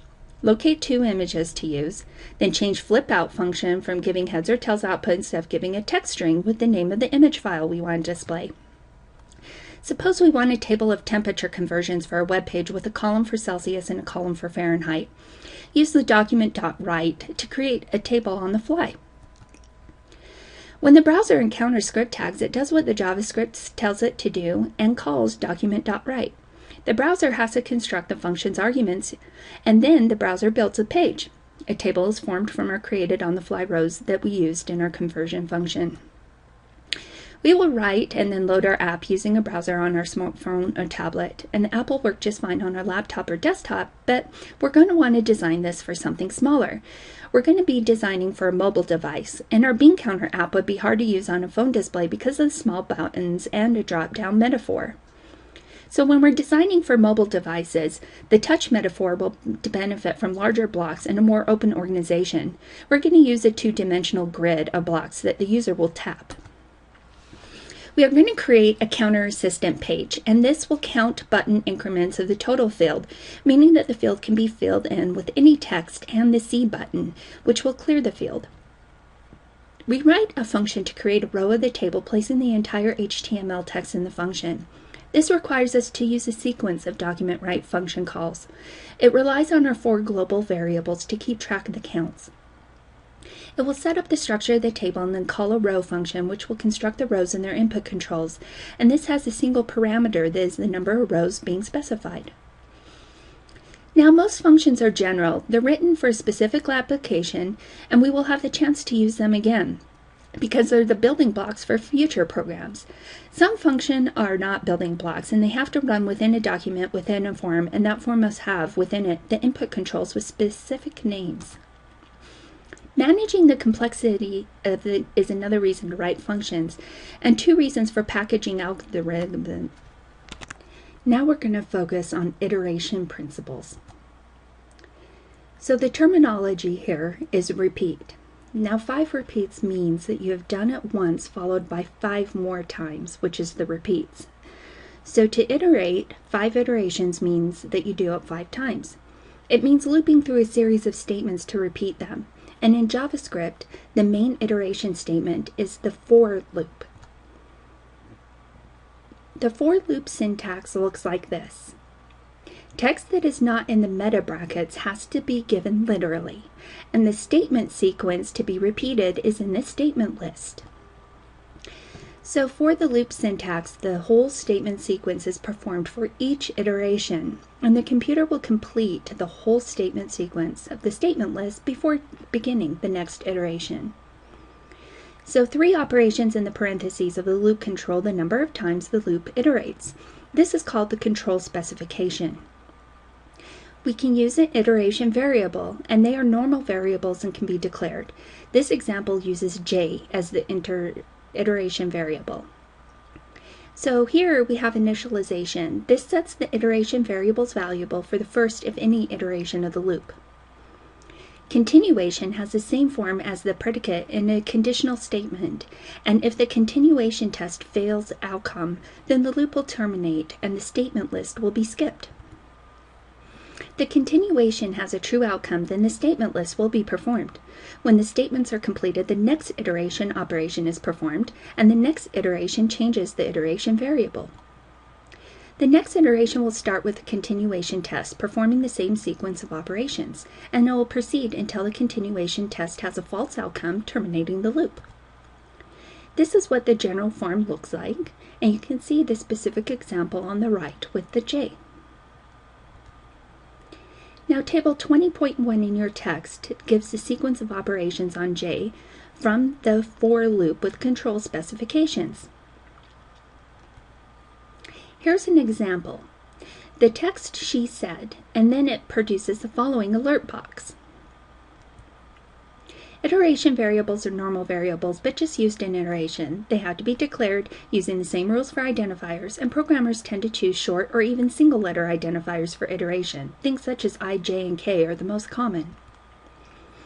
They can begin anywhere, including with negative numbers or fractional numbers, and J will assume that the values 2.5, 3.5, 4.5, and 5.5 if you start with the 2.5 as your variable. If you can begin an iteration anywhere, you can also end it anywhere. And the continuation test follows the rules for predicates if the test is if statements. The test is any expression resulting in a Boolean value, and it involves the iteration variable. Next iteration also allows considerable freedom.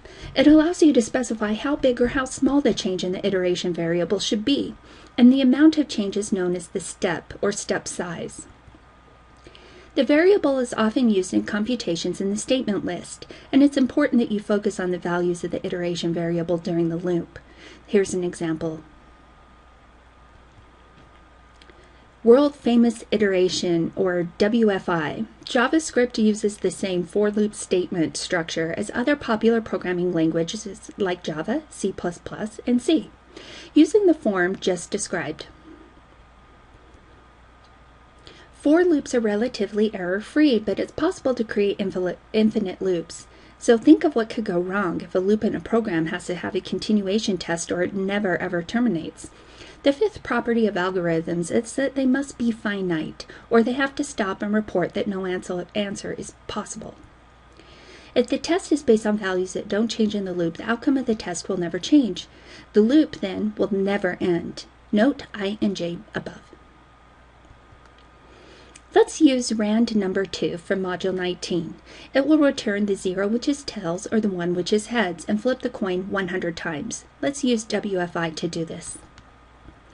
So you can see here that the WFI is using I equals 0, I less than 100, I plus plus, and the random numbers. You can see the WFI statement on line 3 here. Every loop in a program must have a continuation test or it will never terminate, and because there's a test doesn't mean that it will stop. It's just a condition based on a value that's changing during the loop. All programming languages allow loops to nest. Inner and outer loops must use different iteration variables, or else they're going to interfere with each other. Indexing is the process of creating a sequence of names by associating the base name with a number, and each indexed item is called an element of the base name sequence. The index is enclosed in square brackets in JavaScript. In programming, an index base name is called an array. Arrays have to be declared, and they're declared by using var, new array, and then the number of elements. Notice the array starts with an uppercase A. Variables are or are not arrays. So in this case, the identifier is being declared, and the new array 7 specifies that the identifier will be an array variable. The number in parentheses gives the number of array elements, and to refer to an array's length, we're going to use the variable length. So we have a couple of rules that we need to adhere to here. First of all, arrays are normal variables initialized by a new array. Then the number of elements in the declaration is the number of array elements. Indexing begins at 0, and the elements in an array is its length. The greatest index of an array is the number of elements minus 1 because the origin is 0. An array reference consists of an array name with an index that's enclosed in brackets, and the value to which the index evaluates must be less than the array's length. See this example below. The number in the bracket is called in the subscript. The origin of WFI is perfect for O-origin indexing. It easily allows for iterating through all the values of an array. Movies, cartoons, and etc. animate by the rapid display of many small pictures known as frames. The human visual perception is relatively slow, so it's fooled into observing smooth motion when the display rate is about 30 frames per second or 30 Hertz. Iteration, arrays, and indexing can all be used for animation. A really common animation is the GIF images for Busy. These files are available at the following web address, and you can see that it just highlights and moves so that when it goes into a frame rate, it gives the illusion that these are circling. JavaScript animation requires three things: a timer to initiate the animation, prefetching the frames, and redrawing a web page image. The animation is going to be shown in a web browser, and they're event-driven, so it's going to sit idle until the event occurs. Then they'll act and idly wait for the next event, and then repeat. Animation doesn't require constant action. It just needs to happen every 30 milliseconds. Then turn the activity of drawing to the next frame of an event. Programmers typically type 1 tick per millisecond, and timers in JavaScript are intuitive. The command to set a timer is shown below. The event handler is the string giving the JavaScript computation that runs when the timer goes off. The duration is a positive number in milliseconds, saying when the timer should go off. The last step for the function must be set to the timer so that it wakes up again, or the animation is going to stop. An example here is to display a frame in 30 milliseconds using the function animate. 30 milliseconds later, the computer will run the animate function and display the frame. Using a handle to refer to a timer, the computer can keep track of many different times at once. They use a special code called the handle to identify which timer is being used. Timer ID is the variable name, and timer ID equals setout time animate 30 will cancel our timeout at clear timeout timer ID. Using buttons to start and stop the animation, we're going to use the set timeout and stop clear timeout animation. The start button will set the timer for the first time, the animation will keep going on its own, and then the stop button will clear the timer or stop the animation. Graphic files are usually stored in separate directories, and you're going to display the first image, and it doesn't have to be animated yet, by using this code below. To animate, we're going to overwrite the image with the next sequence image, and loading the image one at a time is too slow, so we're going to get all the images first, store them locally, and then display them. Images are already numbered to keep track of where they are in the sequence. So when we want to use elements of the array to initialize the image object, we want to use the blank instance of this image, then initialize the 12 array elements to image objects, and this is going to require an iteration in the new image operation as shown below. Now, prefetching uses the source component, and the field called src or source is where the image source is stored. The browser is going to save the name, get the file, and store it in memory. Note how the file name is built using the iteration concatenation. There's two important differences here. Prefetching is not visible on the screen, and the image source is visible on the screen. The advantage to use both is that there's going to be an initial image and then the animation will occur. The third step is redrawing the image. To animate, we need to overwrite it with the images that were prefetched. Browsers keep an array of the images used on the page in the DOM. When the image source is encountered, the browser will fill in its images, and to change the initial frame, you're going to write the code as below. Then you're going to define the animate event handler. This is going to make the busy icon sweep through all the I values cyclically every 30 milliseconds. You're going to animate the event handler, and this will overwrite the image, set it up for the next frame, and set the timer to call itself again. So now we're going to complete our busy animation. You can see that the 12 GIF files are stored in a folder called GIF pics, and all of the iteration variables are set as below. 3 key ideas. saving state, the app needs to remember which picture to display next. Prefetching, just as the busy animation prefetched images and stored them locally so they could be displayed rapidly, the RPS app does the same. And changing document.images, we use an array known as document.image. So in summary, the basics for loop iteration: the control is a part of a for statement which is written in parentheses, and the statement list is enclosed in curly braces. With each iteration, the entire statement list is performed. Then in JavaScript for statement, the initialization component is executed first. The principles of iteration ensure that every iteration contains a test and that the test is dependent on variables that will change in the loop. The for statement is very flexible, and programmers routinely use the world-famous iteration, or WFI. In indexing, we create a series of names by associating a number with a base name, and the array elements referenced by giving the name and a non-negative index in brackets can be used like ordinary variables. The basic concepts of online animation achieve the appearance of motion by rapidly displaying a series of still frames. And when animating information displayed by a web browser, we need to prefetch the images so that they're readily accessible for rapid display. Now let's talk about the basics of networking. In this, we're going to state and apply the decomposition principle. We're going to explain the problem-solving strategy used in the creation for smooth motion application, explain the use of JavaScript operations for iteration, and explain how mouse events are handled in smooth motion. So here we're going to do a problem in which we're going to understand. Let's look at an example called smooth motion application. What we're going to do here is move the cursor across the bound boxes smoothly to make a raising staircase pattern in the window. So how this should work is the application should start up automatically 5 seconds after it's loaded. Then it will begin filling the grid from the right with stacks of blocks at a random height. These blocks will move steadily to the left at a rate determined by the control, and the random stack generation will continue until the user places the mouse cursor over one of the brown keys. When the mouse hovers over a key, then a stack of end blocks will appear in the grid. The goal is to move the mouse across the brown keys as smoothly as possible, and when the user has moved the mouse smoothly enough to create a perfect staircase rising to the right in the grid, the action will stop. The process can be started or stopped at any point using the go and stop buttons, and the speed selections are given in milliseconds and describe the rate at which the blocks move to the left. The test will require a smooth mouse motion across the keys from left to right at a rate corresponding to the frame rate of the grid animation. So how do we plan the smooth motion? Well, there are timer events for both the animation and the mouse events for the controls that happen simultaneously.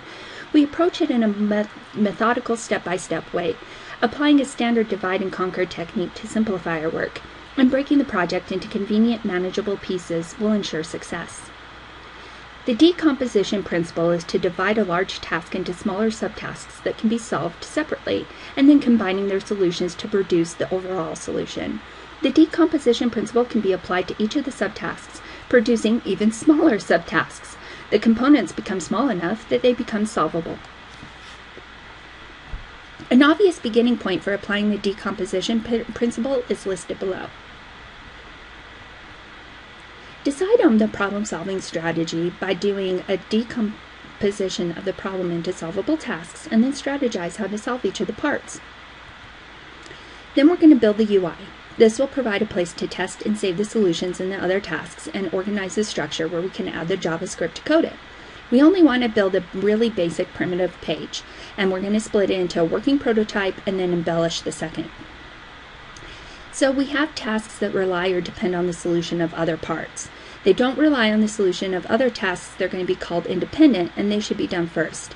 Any ones that do depend on the independent tasks will be done next, and then those that depend on them will follow, and so on.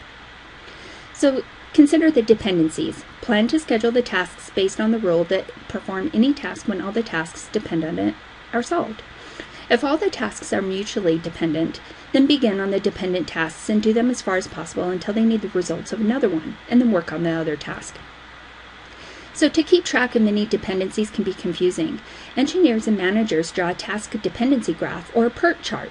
There are several ways to draw them. You can use circles and arrows to show dependencies, or you can put a task at the head of the arrow, which means it depends on the task at the tail of the arrow. So this is what a PERT chart looks like. The strategy here is to build a GUI for the basic web page, animate the grid, sense the keys, detect the staircase, build controls, assemble the overall design, and then print the design. The full UI for smooth motion is going to be a table, a heading, grid, keys, controls, and instructions. And the basic structure will be the structural page. We're going to include a table, heading, and instructions, a background color, a font style and color, and center the application on the page. The easiest to build tables inside out using copy and paste and construct the generic table cell using the TD tags. Then to replicate a row, enclose it in TR tags, and replicate the row to enclose in the table tag, and then fill it in. For the heading text, use H1, and for the instructions, use a P tag. Because the instruction text has a different text color than the other, set the font color. And note the middle 3 rows are empty because they're white space, but these are still going to be defined in your HTML. This is what we should look like at this point. We have the smooth motion and then just our 3 rows because we're working in the table that's going to be empty at this point. Row 1 is your smooth motion header and row 5 is your instructions. The animate grid text animates the 7x20 or 140 grid blocks and moving right to left. This task is complicated to solve directly, so we're going to apply the decomposition principle again. So, the busy animation from Module 20 illustrated the basic steps of animation. Define and place the initial image, prefetch the frames, and set a timer and build a timer event handler. Observations regarding the frames for the columns of blocks is going to review how the application is supposed to work because we notice it only discusses stacks. This implies that there's no motion of images vertically, only horizontally, and the horizontal motion is going to be limited to moving from right to left. So we don't have to animate the individual squares. The images can be whole columns, and that simplification reduces the total number of images in the grid to 20. A new subtask is used to define and organize the column frames. Consider now the motion of an image. Each time the step, any column is replaced by the column to its right. And if the 20 columns are indexed left to right, the image column of I, then it's going to be replaced the next time by the image in column I+1. The columns are going to be indexed from 0 left to right. When browsers place images on a page, they're going to be recorded in the array document.images in the order accounted. So the leftmost column of the grid is going to be 0, and the action replaces the contents of the document with I. Here's an example of what we're looking at here. With column 0 at the left, the image in the column I should be replaced by the image in column I+1 to implement the left moving motion for the grid animation event handler. Shifting each column to the left is easy, and only the last column is handled differently. So handling the last column 19 is easy because we only need to assign a new image. Which frame is going to be assigned? Well, if in the random startup phase, it should be a random frame, and if we are in the user control phase, it should be whichever frame the user specified by the mouse position. So to animate the grid subtask, we have to increase it by 1 item. Define and organize the 8 column frames, define and place the initial images, prefetch the 8 frames for updating the image, and set a timer with the event handler. Notice that the files have names indexed in accordance with the block height. The images have the necessary colors and lines that are going to be placed side by side to construct the grid. There are 2 guidelines to follow when creating frame images for JavaScript. Ensure that each one overriding each other have the same dimensions, and ensure all files are saved using either GIF or JPEG because those are going to be used consistently and they're small. The subtask constructs the grid in a second row of the structural page, and the initial state of the grid is created from 20 copies of stack0.gif. To use JavaScript for the statement, we place the script tags inside the second row's TD tags. And to have the images appear, we must place them using the document write function. Prefetching is going to be necessary, and it can be performed at any time prior to the start of the animation. So place the prefetching with the code from the initialization subtask just completed. So the 3 steps are to declare the array, initialize the array, and then assign the names of the files to the source fields of the image objects. These you want to call the array picks and then use a separate iteration for the second and third tasks. You can see an example of this on the right, and you're going to want to insert the code within the script tags after declaration. Notice that the file name is constructed on the fly. So now we're going to move on to the subtask of setting the timer and building the timer event handler. So now we're going to go through the subtask of setting the timer and building the timer event handler. This is concerned with writing the event handler and moving each grid image one position to the left. Begin by constructing the event handler by calling it animate. Move all the images but the first one to the left, assign a new frame to image 19, and then schedule itself for some time in the future. Assemble the overall design is going to take care of creating the mechanism for choosing the new frame. You want to assign a random frame, and this is an easy way to have something different happen on each tick. This also is the way the application will begin anyway. Recall that browsers store the details of the images they display in an array called images. The array is referenced as document.images, and the field source is relevant to the changed display of the new image. The random number function must be declared in order to use it, and add a variable duration to the list of declarations. You also want to include the timer ID statement to get the process started automatically. So here is what our code looks like at this point. The HTML, the JavaScript, and the image for the table of smooth motion implementation should be at this point after the completion of the animate grid task. The controls entry of the table contains 7 input controls, and the 4th row of the table contains the form tags. There are 3 things that could happen when this control is clicked: a go button, a stop button, or a radio button. This is what the code will look like. The Sense Keys task implements the ability to recognize when the mouse hovers over a given key, and the browsers recognize events caused by controls. If an image is clicked, a click event is caused, and the event is processed within the event handler. The event handler is specified by using the Onclick attribute of the image tag. With the help of the operating system, the browser will keep track of where the mouse is, and when the mouse moves over an image, we use a mouse over event. And when the mouse moves off the image, a mouse out event will be recognized. These 2 events are needed to follow the mouse cursor across the smooth motion keys. So let's decompose this. First, we're going to define and organize the necessary frames, place the initial images and create the keys, prefetch the frames, and build the event handlers. The first subtask involves 2 images, and they're stored in the GIF pics directory with the stack images. Moving the files to that directory will complete the first subtask. When the images are placed, the keys are created. 7 orange images are placed in the center of the 3rd row of the structural pages table. The JavaScript loop will iterate through the document and use the image source tags. The resulting code will be temporarily incomplete. There are 2 frames to prefetch. A small array is declared, and these lines complete the prefetch task. We need to build 2 event handlers, here for the mouse over and gone for mouse out. So what happens when the mouse moves over a key? Well, the key has to change a color and give feedback to the user that the mouse is either on or off, and this involves simply updating the key's image with yellow box.gif or orange box.gif.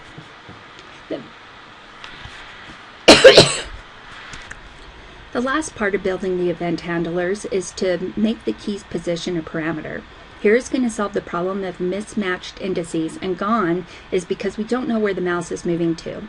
If the mouse moves to another key, the mouse over event handler is going to be called upon immediately.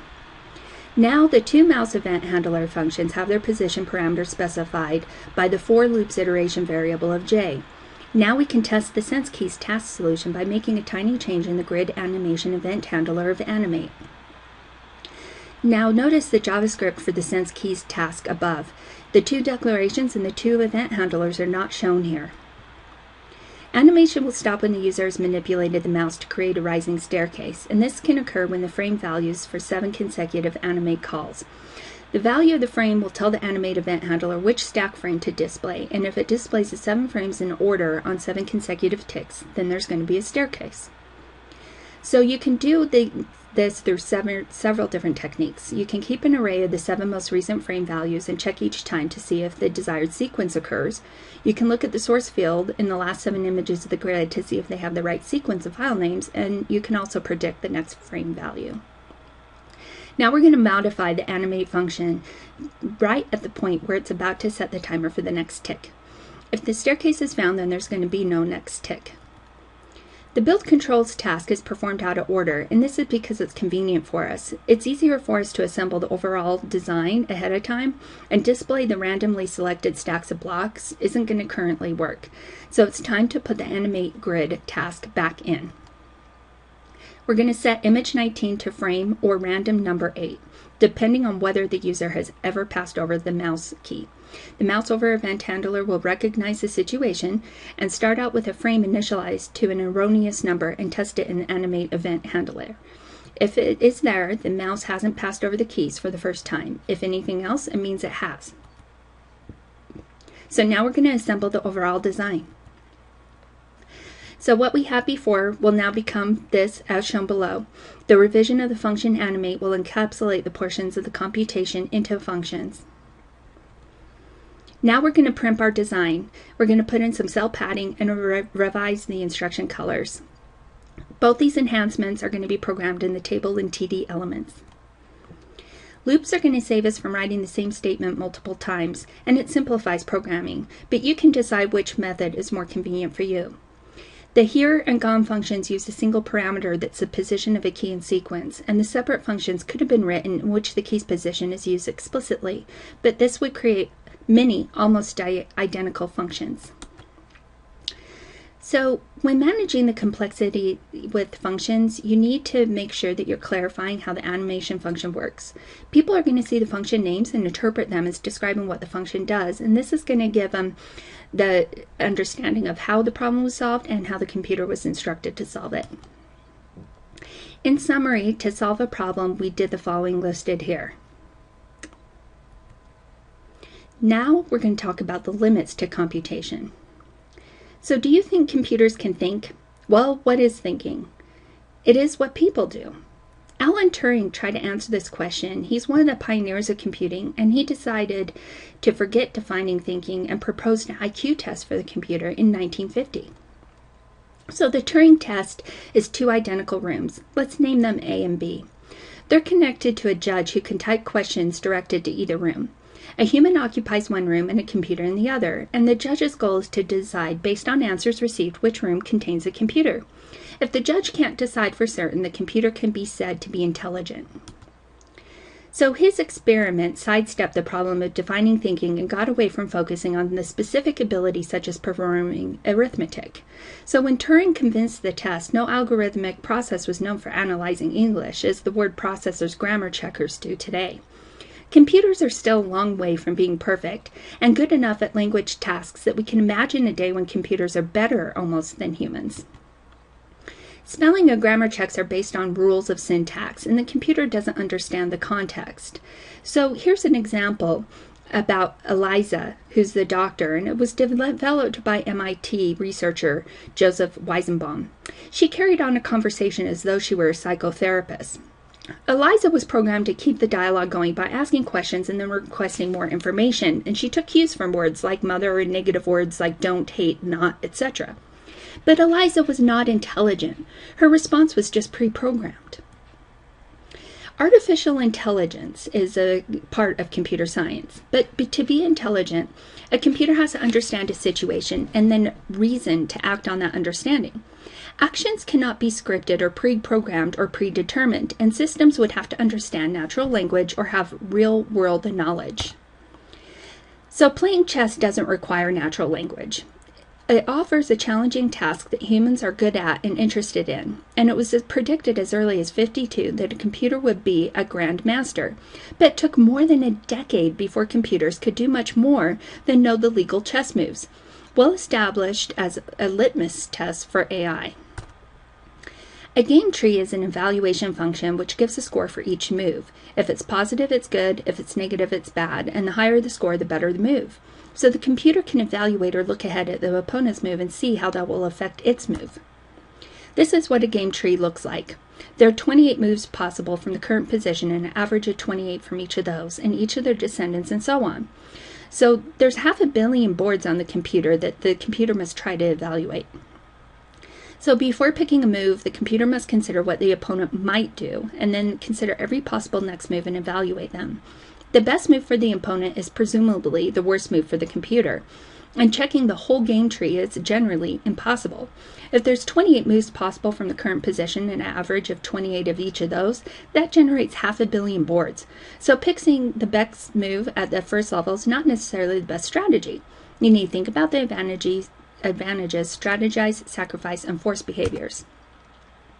So this is where we get into using database knowledge. Basically, the computer needs more knowledge to play the game, and it will use a database of openings and endgames. Chess has been studied for so long.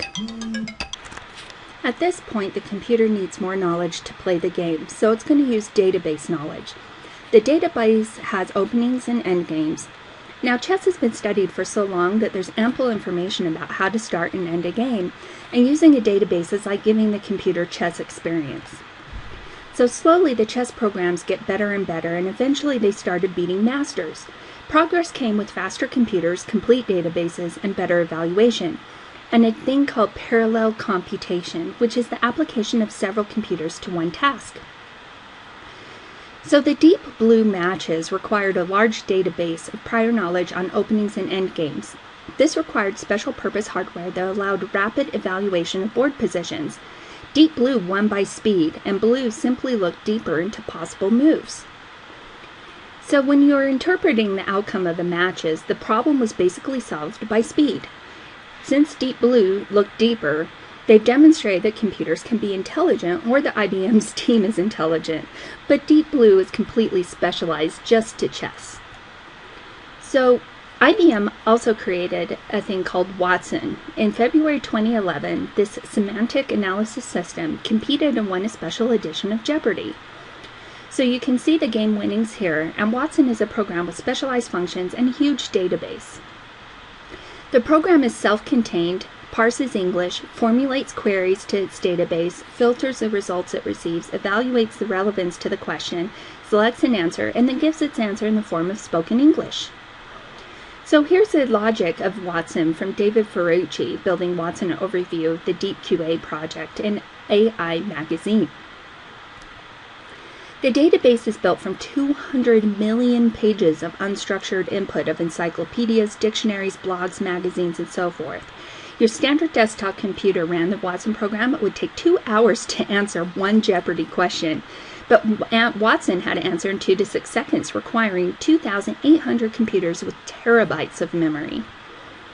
Researchers analyzed the 20,000 previous Jeopardy! Questions for its lexical answer type, or LAT. There were more than 2,500 different explicit LATs, and more than 10% didn't have an explicit LAT. So even if Watson were perfect at figuring out the LAT, 1 time in 10 it wouldn't even know what kind of answer to give. So here's an example of the frequency in 20,000 questions of the top 40 lexical answer types. So acting creatively, can a computer create art, music, and what are the rules to be creative? Well, creatively is defined as a process of breaking the rules, but computers only follow rules, so maybe there are rules on how to break rules. So, is it live or is it a computer? Examples of artist-free art. A is a graphic design suggestive of the style of P.A. Mondrian. Find programs on the web by searching Mondrian and Java. And then B is a graphic design suggestive of the style of Jackson Pollock. Creativity comes from inspiration or a flash out of the blue, and in that form comes from hard work or incremental revision. In Jacob's view, the hard work is algorithmic, and to be inspired, the computer would have to step outside of the established order and invent its own rules. So consider whether a computer can be creative or not as a yes-no question, but instead as an expedition.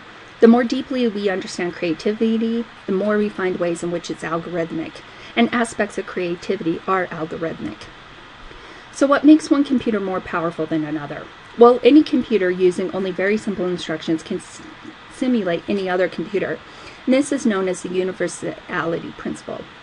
It means all computers have the same power, and the 6 instructions add, subtract, set to 1, load, store, branch on 0 are sufficient to program any computation. So this principle says that all computers compute the same way and that speed is the only difference. They claim that any computer can simulate any other computer, and that the disadvantage that simulation does work more slowly.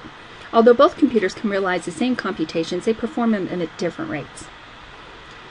So if all computers are the same, why do we need different copies of software to run on different platforms? Well, all computers have equal power in that they can do the same computations, but they don't use the same instructions. The processors have different instructions, different encodings, and a lot of other important differences. So new software with new features runs slowly on old machines, and two reasons are because hardware and software products are often incompatible with older machines, and software vendors don't support old machines. There are very difficult computations with known fast algorithm. Many problems of interest don't have any kind of practical algorithmic solution, but these are called NP-complete problems. These problems are called intractable, and that means that the best way to solve them is so difficult that large data sets can't be solved within a realistic amount of computer time on any computer. So in principle, the problems are solvable, but in practice, they are not.